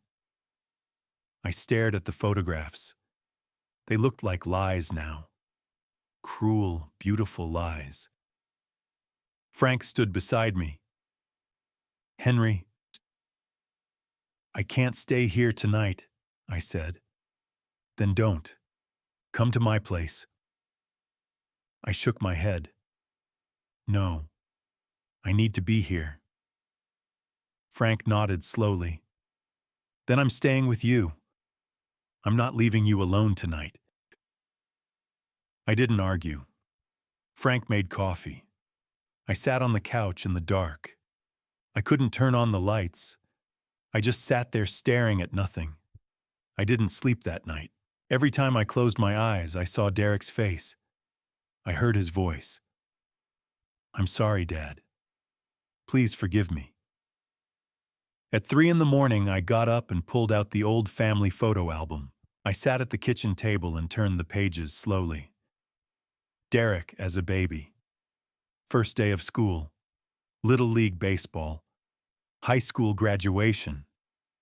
I stopped on a photograph from 2005. Derek was 16. We were standing in the driveway next to the old Honda Civic I'd bought him. My arm was around his shoulders. He was smiling up at me. I remembered that day. I'd spent weeks teaching him to drive. When he finally got his license, I'd told him, "I'm proud of you, son. Your mom and I are so proud." I turned the page. MIT graduation. Derek between Margaret and me holding his diploma. I told him, "Your mother would be so proud of you." I turned the page again. His wedding, 2018. Derek at the altar holding his wife's hands. I'd given a speech at the reception. "Welcome to the family. You're not just my son's wife. You're my daughter." I closed the album. I couldn't look anymore. I thought about the last 18 months. The months I'd spent alone after Margaret passed away. The grief, the loneliness, the nights I'd sat in this house wishing she were still here. I thought about the hospital bills, the treatments that hadn't worked, the $80,000 we'd spent trying to keep her alive. It had drained most of our savings. That's why I only had $100,000 left. And my son had known that. He'd known how much I'd struggled. And he'd still tried to have me taken away. The next morning, a lawyer called. Robert Smith, assigned by the district attorney's office. Mr. Lawson, he said, I know this is difficult, but we need your testimony. You're the victim. Your testimony is crucial. I sat at the kitchen table, phone pressed to my ear. Frank was nearby watching. What do you need? I asked. You'll need to testify in court, Robert said. Tell the jury what happened, what they planned, how it affected you. You'll be in the same room as them. You'll have to face them. I closed my eyes. I understand. There's something else, Robert said. Your son's lawyer will argue he was manipulated, coerced by his wife. They'll try to get him a lighter sentence. They might try to argue you were distant and that you didn't help him. I felt anger surge. That's not true. I know. That's why we need you to testify, to tell the truth. I took a breath. I'll do it. I'll testify. They need to face justice. Robert was quiet. I'm sorry, Mr. Lawson. No father should have to do this. No, I said. They shouldn't. I hung up. Frank looked at me. You okay? I shook my head. No, but I made my decision. I'm going to testify. Frank nodded. That takes courage. I didn't feel courageous. I felt broken. But justice had to be served, even if it tore apart what was left of my heart. The hardest part was still ahead. 2 weeks later, late April 2023, Detective Bradley came to my house with an update. Frank was there with me. He'd been staying at my place on and off since that first night, making sure I wasn't alone. I was grateful for it. I didn't trust myself to be alone. Bradley sat down at my kitchen table and opened a thick folder. Mr. Lawson, he said, the investigation is complete. I wanted to update you on what we've found. I nodded, my hands wrapped around a cup of coffee I hadn't touched. First, Bradley said, we coordinated with Interpol. The person your daughter-in-law hired in Phnom Penh, the fixer, has been arrested by Cambodian authorities. He's confessed. He admitted to receiving $12,000 from an American woman. He was waiting at Central Market on the date your son and daughter-in-law had specified. If you'd gotten on that plane, Bradley paused. Well, you wouldn't have come home. I felt sick. Second, Bradley continued. We've gone through all the phone records. Between your son and daughter-in-law, we found 47 phone calls and text messages specifically discussing the plan. They used coded language in some of them, but the context is clear. They were coordinating every detail. He slid a printout across the table. I looked at it. Dates, times, call durations. We also found search history on your daughter-in-law's laptop, Bradley said. She was researching non-extradition countries, how to disappear without a trace, how to set up offshore bank accounts. She was planning to take the money and vanish. I closed my eyes. The district attorney's office has reviewed all the evidence, Bradley said. They're confident we have an extremely strong case. Your daughter-in-law is being charged with conspiracy to commit serious harm, wire fraud, forgery, and several other counts. Your son is being charged with conspiracy and complicity. What does that mean? I asked. In terms of how long they'll be in prison. Bradley looked at me carefully. Based on the charges and the evidence, your daughter-in-law is looking at 15 to 20 years. Your son, because he's cooperating and showing remorse, is looking at 10 to 15 years. But nothing is guaranteed. It'll depend on the trial, on the jury, on a lot of factors. I nodded slowly. The trial is scheduled for July, Bradley said. 3 months from now, you'll be called to testify. So will your friend Frank. So will Raymond Foster, the man who warned you at the airport. The prosecution is going to build their case around your testimony. I'll be ready, I said. Bradley stood up. I know this is hard, Mr. Lawson, but you're doing the right thing. After he left, I sat at the table for a long time, staring at the folder he'd left behind. Frank sat down across from me. You okay? No, I said. But I will be, eventually. A few days later, I called Raymond Foster. We'd exchanged phone numbers at the police station, but I hadn't reached out to him since. I didn't know what to say. How do you thank someone for saving your life? But I needed to see him. I needed to understand. We met at a small coffee shop in downtown Denver. Raymond was already there when I arrived, sitting at a table by the window with a cup of black coffee. Mr. Lawson, he said, standing up to shake my hand. Henry, I said. Please call me Henry. We sat down. For a moment, neither of us spoke. I wanted to thank you, I said finally, for what you did. If you hadn't stopped me, I wouldn't be here right now. Raymond nodded. I'm glad I was there. Why did you do it? I asked. You didn't know me. You had no reason to get involved. You could have just walked away. Raymond looked down at his coffee. I couldn't, he said quietly. I couldn't just walk away. Why not? Raymond was silent for a long moment. Then he spoke. I lost my son, he said. 10 years ago, 2013. He was 23 years old. Car accident. Drunk driver ran a red light and hit him head on. He was gone instantly. I felt my chest tighten. I was divorced by then. Raymond continued. My ex-wife and I, we didn't handle it well. The grief tore us apart. I haven't seen her in years. My son was the only family I had left. And when he was gone, he shook his head. I didn't know how to keep going. I'm so sorry, I said. Raymond looked up at me. When I heard your son on the phone that morning, when I realized what he was planning, I thought about my own son. I thought about what it would have been like if he'd been the one trying to have me taken away. And I thought about you. A father. Alone. About to get on a plane, not knowing what was waiting for you. His voice cracked. I couldn't let it happen. I couldn't stand by and watch another father lose his life like that. Not when I could do something to stop it. I didn't know what to say. I just sat there staring at this man who had saved my life because he understood loss in a way most people never would.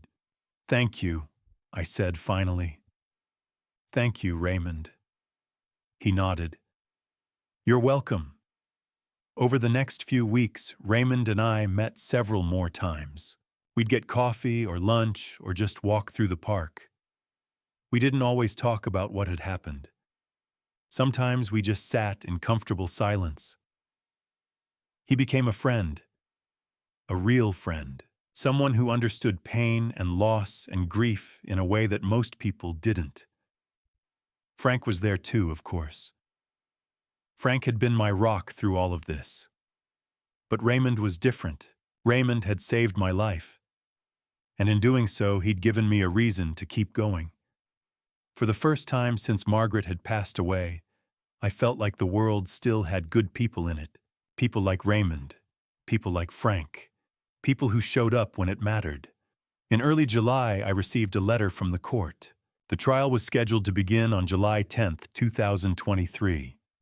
I was listed as the primary witness for the prosecution. I would have to sit in that courtroom. I would have to look at Derek. I would have to look at his wife. And I would have to tell the jury what they had done to me. Frank offered to come with me. Raymond offered too.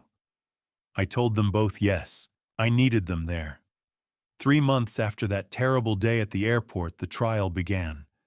I would have to face my son in front of a judge and jury, and tell the world what he had tried to do. The courtroom was packed. It was the first week of July 2023, and the Denver County Courthouse had drawn reporters from across Colorado and beyond. Camera flashes lit up the hallway outside courtroom 4A every time someone pushed through the heavy wooden doors. Inside, the air was thick with tension. Rows of wooden benches were filled with spectators, journalists with notebooks, and sketch artists, because cameras were not allowed during proceedings. I sat in the front row of the witness gallery, my hands folded on my lap, trying to steady my breathing. Behind me, Raymond Foster and Frank Coleman sat shoulder to shoulder, their presence the only thread keeping me anchored. At the defense tables sat my son Derek and his wife Chelsea, separated by 10 feet of polished oak and an ocean of betrayal. Derek wore a gray suit that hung loose on his frame. His face was pale, his eyes red and hollow. He glanced at me once, then looked away, as if the sight of me burned him. Chelsea, on the other hand, sat upright in a navy blazer, her expression cold and composed. She stared straight ahead, her lawyer, a sharp woman in her 40s, whispering instructions into her ear. Derek's lawyer, a balding man with thick glasses, shuffled papers nervously. The prosecutor, Assistant District Attorney Maria Gonzalez, stood at the podium. She was in her mid-50s. Her dark hair pulled back into a tight bun, her voice steady and clear. She addressed the jury, 12 ordinary citizens from Denver and the surrounding suburbs, and said, "Ladies and gentlemen, this case is about greed, manipulation, and ultimate betrayal. It is about a son and a daughter-in-law who conspired to have an innocent man taken from this world so they could collect a life insurance payout worth $350,000. The first week of testimony was brutal. The prosecution presented forensic evidence, enlarged photographs of the life insurance policy application. The forged signature analyzed by a handwriting expert who pointed out the unnaturally even pressure and perfect loops that did not match samples of my authentic signature. Bank records were displayed on a screen showing the $12,000 wire transfer from my joint checking account to a phone number registered in Phnom Penh, Cambodia. An Interpol liaison officer testified via video link from Bangkok. He confirmed that Cambodian authorities had arrested a man known only as Mr. Sofiek Chambo, who admitted to receiving $12,000 as a down payment for what he described as an arrangement, targeting an elderly American tourist at the Central Market on the third day of his visit. In the second week, Raymond took the stand. He wore the same blue flannel shirt he had worn that morning at the airport, though it was freshly pressed. He recounted how he had been cleaning tables near gate A-17 when he overheard a man, Derek, speaking urgently into his phone. He said, "He's about to board the plane. I don't know if I can do this," Raymond testified. Then a woman's voice on the other end said, "It's already done. We can't stop it now. Central Market. Day 3. Make it look like a robbery." The courtroom was silent. Raymond's voice cracked as he explained why he had followed Derek to gate B-23 and stopped me from boarding. "I lost my son in a car accident 10 years ago," he said quietly. "I couldn't let another father lose his life if I had the power to stop it." Frank followed Raymond. He described the frantic phone call I had made to him from the airport, how he had driven to my house in Boulder, and what he had found: the life insurance documents, the bank statements, and Derek's laptop left carelessly on the kitchen table. The laptop's search history was entered into evidence, screenshot after screenshot, showing phrases like life insurance claim processing time, accidental death Cambodia, and Central Market Phnom Penh crime statistics. A third witness that week was Stephen Parker, Derek's friend. Stephen, 32 years old and visibly uncomfortable, testified that Derek had arrived at his house on the morning of April 15th in a state of panic. "He was shaking," Stephen said. "He kept saying, 'I can't go through with it. I can't do this to him.' I didn't know what he meant until the police showed up." The third week brought the defendants themselves to the stand. Derek went first. He broke down almost immediately. His lawyer had to ask the judge for a recess after Derek sobbed so hard he could not speak. When he returned, his voice was hoarse. He admitted everything: the gambling debts, the loan sharks, the threats against Chelsea and their unborn child, a lie Chelsea had invented to manipulate him. He described how Chelsea had found the contact in Cambodia, how she had used his desperation and his shame to push him into the plan. "I never wanted this," he whispered, his eyes fixed on the floor. "I loved my father. I didn't know how to stop it once it started." Chelsea's testimony was colder. She did not cry. She admitted to finding the fixer online, to transferring the money, and to booking the tickets to the Bahamas with Preston Walsh. But she insisted Derek was not innocent. "He knew what was happening," she said flatly. "He signed the insurance forms. He made the withdrawals. We were both in it." The fourth week was the hardest. I took the stand on a Tuesday afternoon. Maria Gonzalez asked me to recount the morning at the airport, the gifts, the hope I had felt when Derek and Chelsea gave me the tickets, and the moment Raymond stopped me at the gate. Then she asked me to look at Derek. I turned my head slowly. My son sat slumped in his chair, tears streaming down his face. "Mr. Lawson," she said gently, "if you had boarded that plane, do you believe you would be alive today?" I took a long breath. "No," I said. "I believe they planned to have me taken away on the third day in Phnom Penh at the Central Market, and to make it look like a robbery so they could collect the insurance money." The courtroom was silent. Closing arguments came on Friday. The jury retired to deliberate at 2 o'clock in the afternoon. They deliberated for 8 hours through dinner past midnight and into the early morning. At 10:30 on Saturday, they sent a note saying they had reached a verdict, but asked to present it on the following Tuesday to allow time for proper court scheduling. On Tuesday morning, the first week of August 2023, we returned to courtroom 4A. The clerk read the verdict aloud. The courtroom fell silent.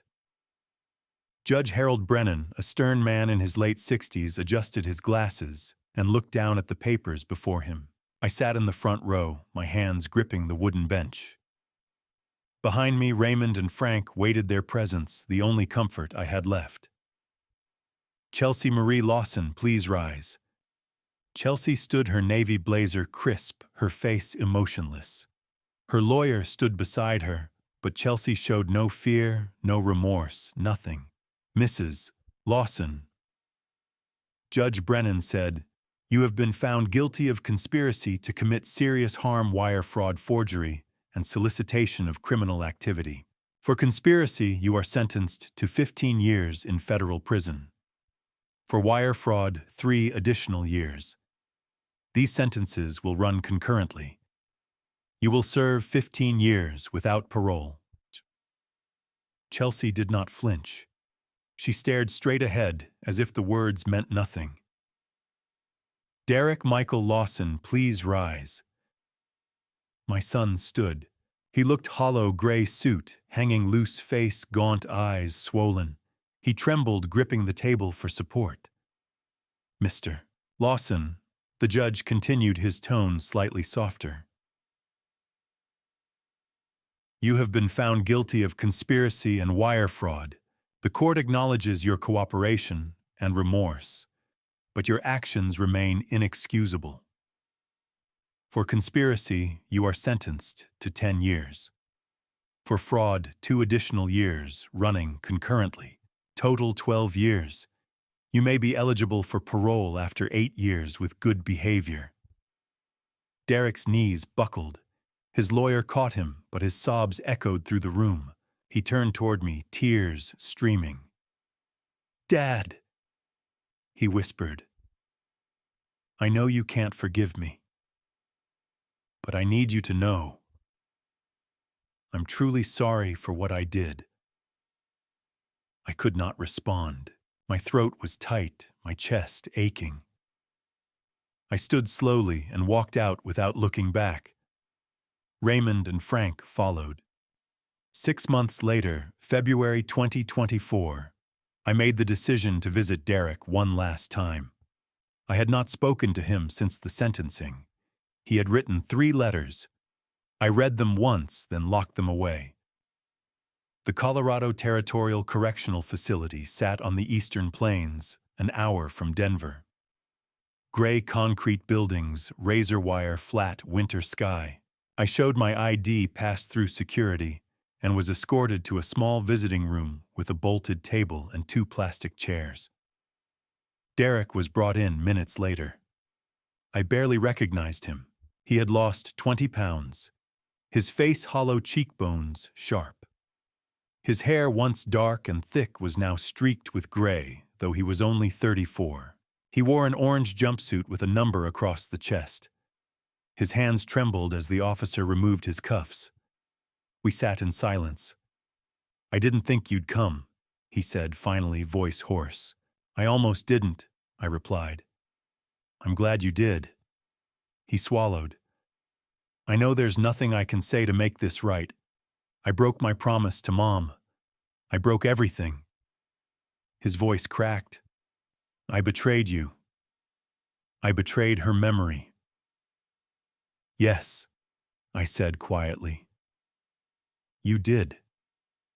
He nodded, tears falling. "I think about her every day. What she would say if she knew. I can't live with it, Dad." I looked at him and saw not the man who had conspired against me, but the boy I had taught to ride a bike, the teenager I had driven to MIT, the son I had loved. Yet that boy was gone. The man before me was a stranger. "I can't come back here, Derek," I said steadily. "This is goodbye." His face crumpled. He nodded slowly. "I know. I hope you find peace, Dad. I hope you can be happy again." I stood. The officer stepped forward. I turned toward the door. "Dad."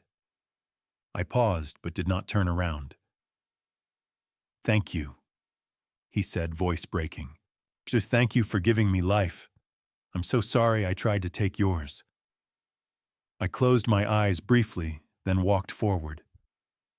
The door buzzed open, locked behind me with a heavy clang. I walked out of that prison and never returned. That was the last time I saw my son. August 2024. 1 year after the trial. I made the decision to sell the house in Washington Park. There were too many memories trapped in those walls. Margaret's roses in the garden. Derek's childhood bedroom, the kitchen table where we had shared thousands of meals as a family. Every corner held a ghost. The house sold quickly for $680,000. I kept only a few things: Margaret's reading glasses, a photo album, and her favorite cardigan. I moved to Missoula, Montana to be closer to Frank Coleman. He had been my anchor through the darkest months, and I wanted to live near someone who understood. I bought a small log cabin on 3 acres at the base of the Bitterroot Mountains. It was quiet there. The only sounds were the wind in the pines, the occasional call of a hawk, and the creek that ran behind the property. For the first time in years, I could breathe, but the silence also brought the weight of everything I had lost. Some nights I woke up gasping, haunted by dreams of Derek's face in the courtroom or Margaret's voice asking me why I had not protected our son. I knew I needed help. I began seeing a therapist, Dr. Ellen Morris, a kind woman in her early 50s, who specialized in trauma and family betrayal. Her office was small and warm with soft lighting and a shelf full of books. In our first session, I told her I did not know how to move forward. She listened carefully, then said, "Henry, your son's betrayal does not define who you are. You are a survivor, and survivors have the right to heal." Her words stayed with me. Dr. Morris recommended I join a support group for people who had been betrayed by family members. I was reluctant at first, but I went. The group met every Thursday evening in the basement of a community center in Missoula. There were 8 of us, men and women of different ages, all carrying similar wounds. Listening to their stories, I realized I was not alone. There was a woman whose daughter had stolen her life savings, a man whose brother had framed him for a crime he did not commit. Their pain mirrored mine, and in that shared space I found a small measure of peace. Raymond Foster flew out to visit me twice a year.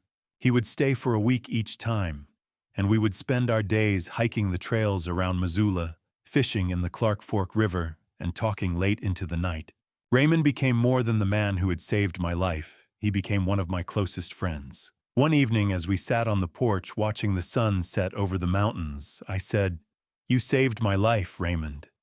He smiled and shook his head. "I just listened to my gut, Henry. I'm glad I did." I began to live for the present. I volunteered at the Missoula Public Library 3 mornings a week, helping children with math and reading. Watching their faces light up when they solved a problem reminded me why I had become a teacher in the first place. I also started traveling again, something I had been afraid to do after what happened. I flew to New Zealand and hiked the Milford Track. I traveled to Iceland and stood beneath the northern lights, the sky swirling green and violet above me. These were places Margaret had always wanted to visit. I carried her memory with me, and in a strange way, it felt like we were seeing them together. Slowly, I learned how to smile again. I learned how to wake up in the morning without feeling crushed by grief.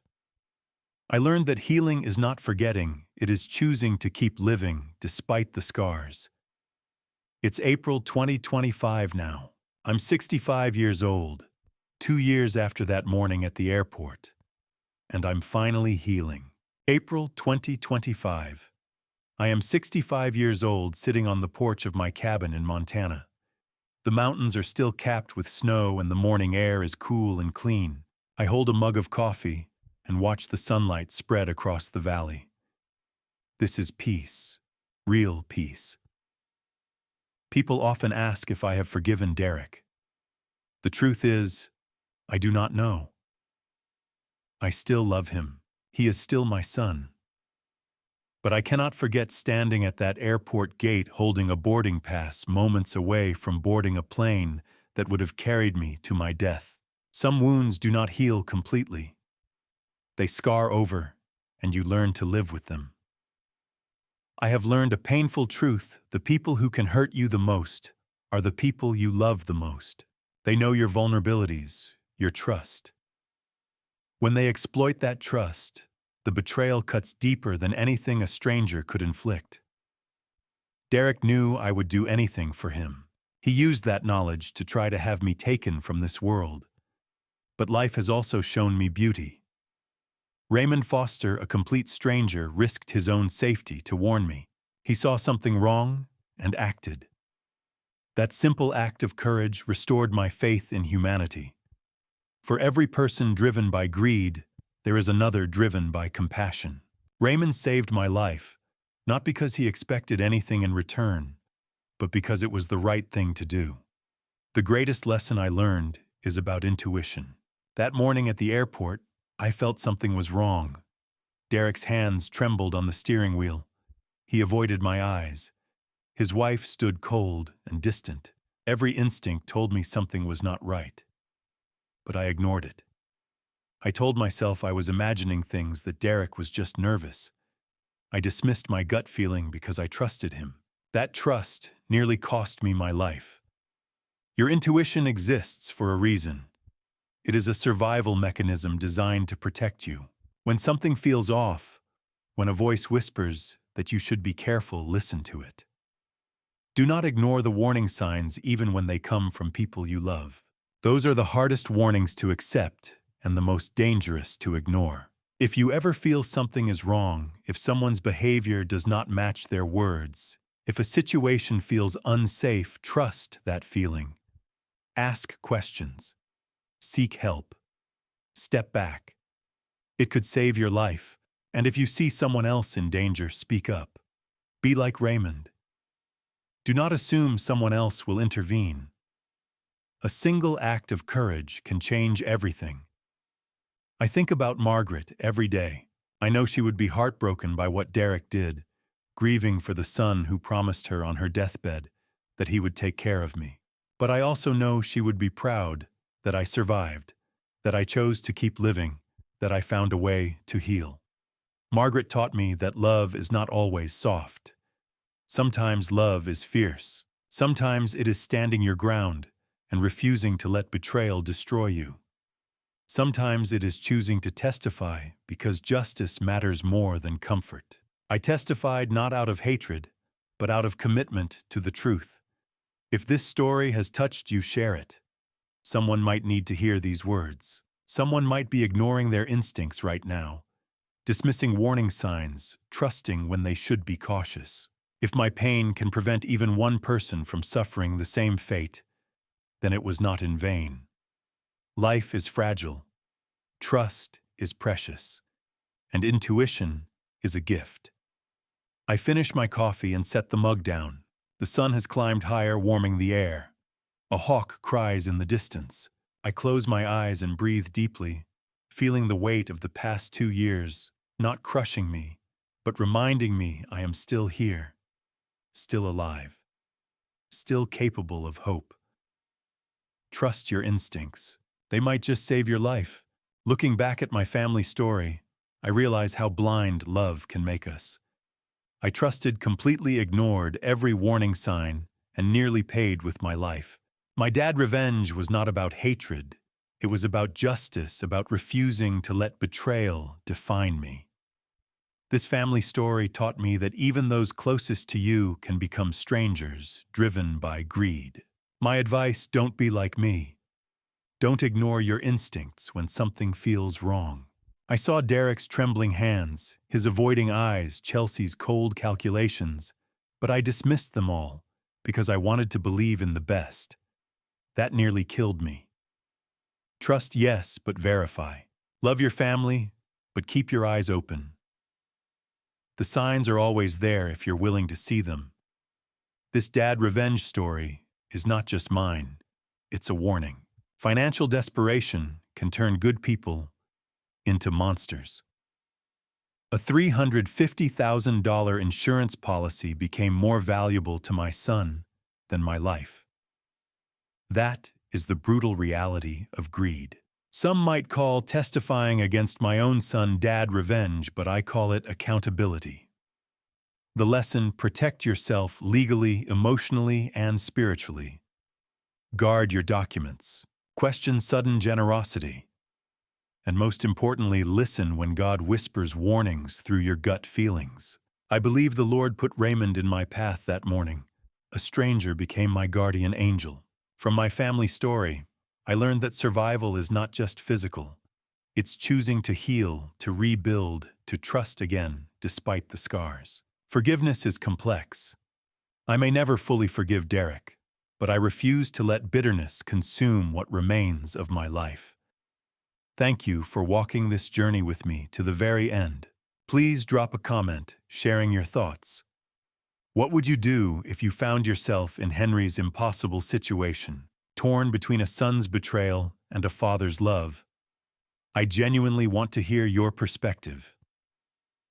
If this story resonated with you, emotionally consider subscribing so you won't miss future stories. A gentle note: while inspired by real-world themes of family betrayal and financial desperation, certain elements have been dramatized for storytelling purposes. If this content doesn't align with your preferences, feel free to explore other videos that suit you better.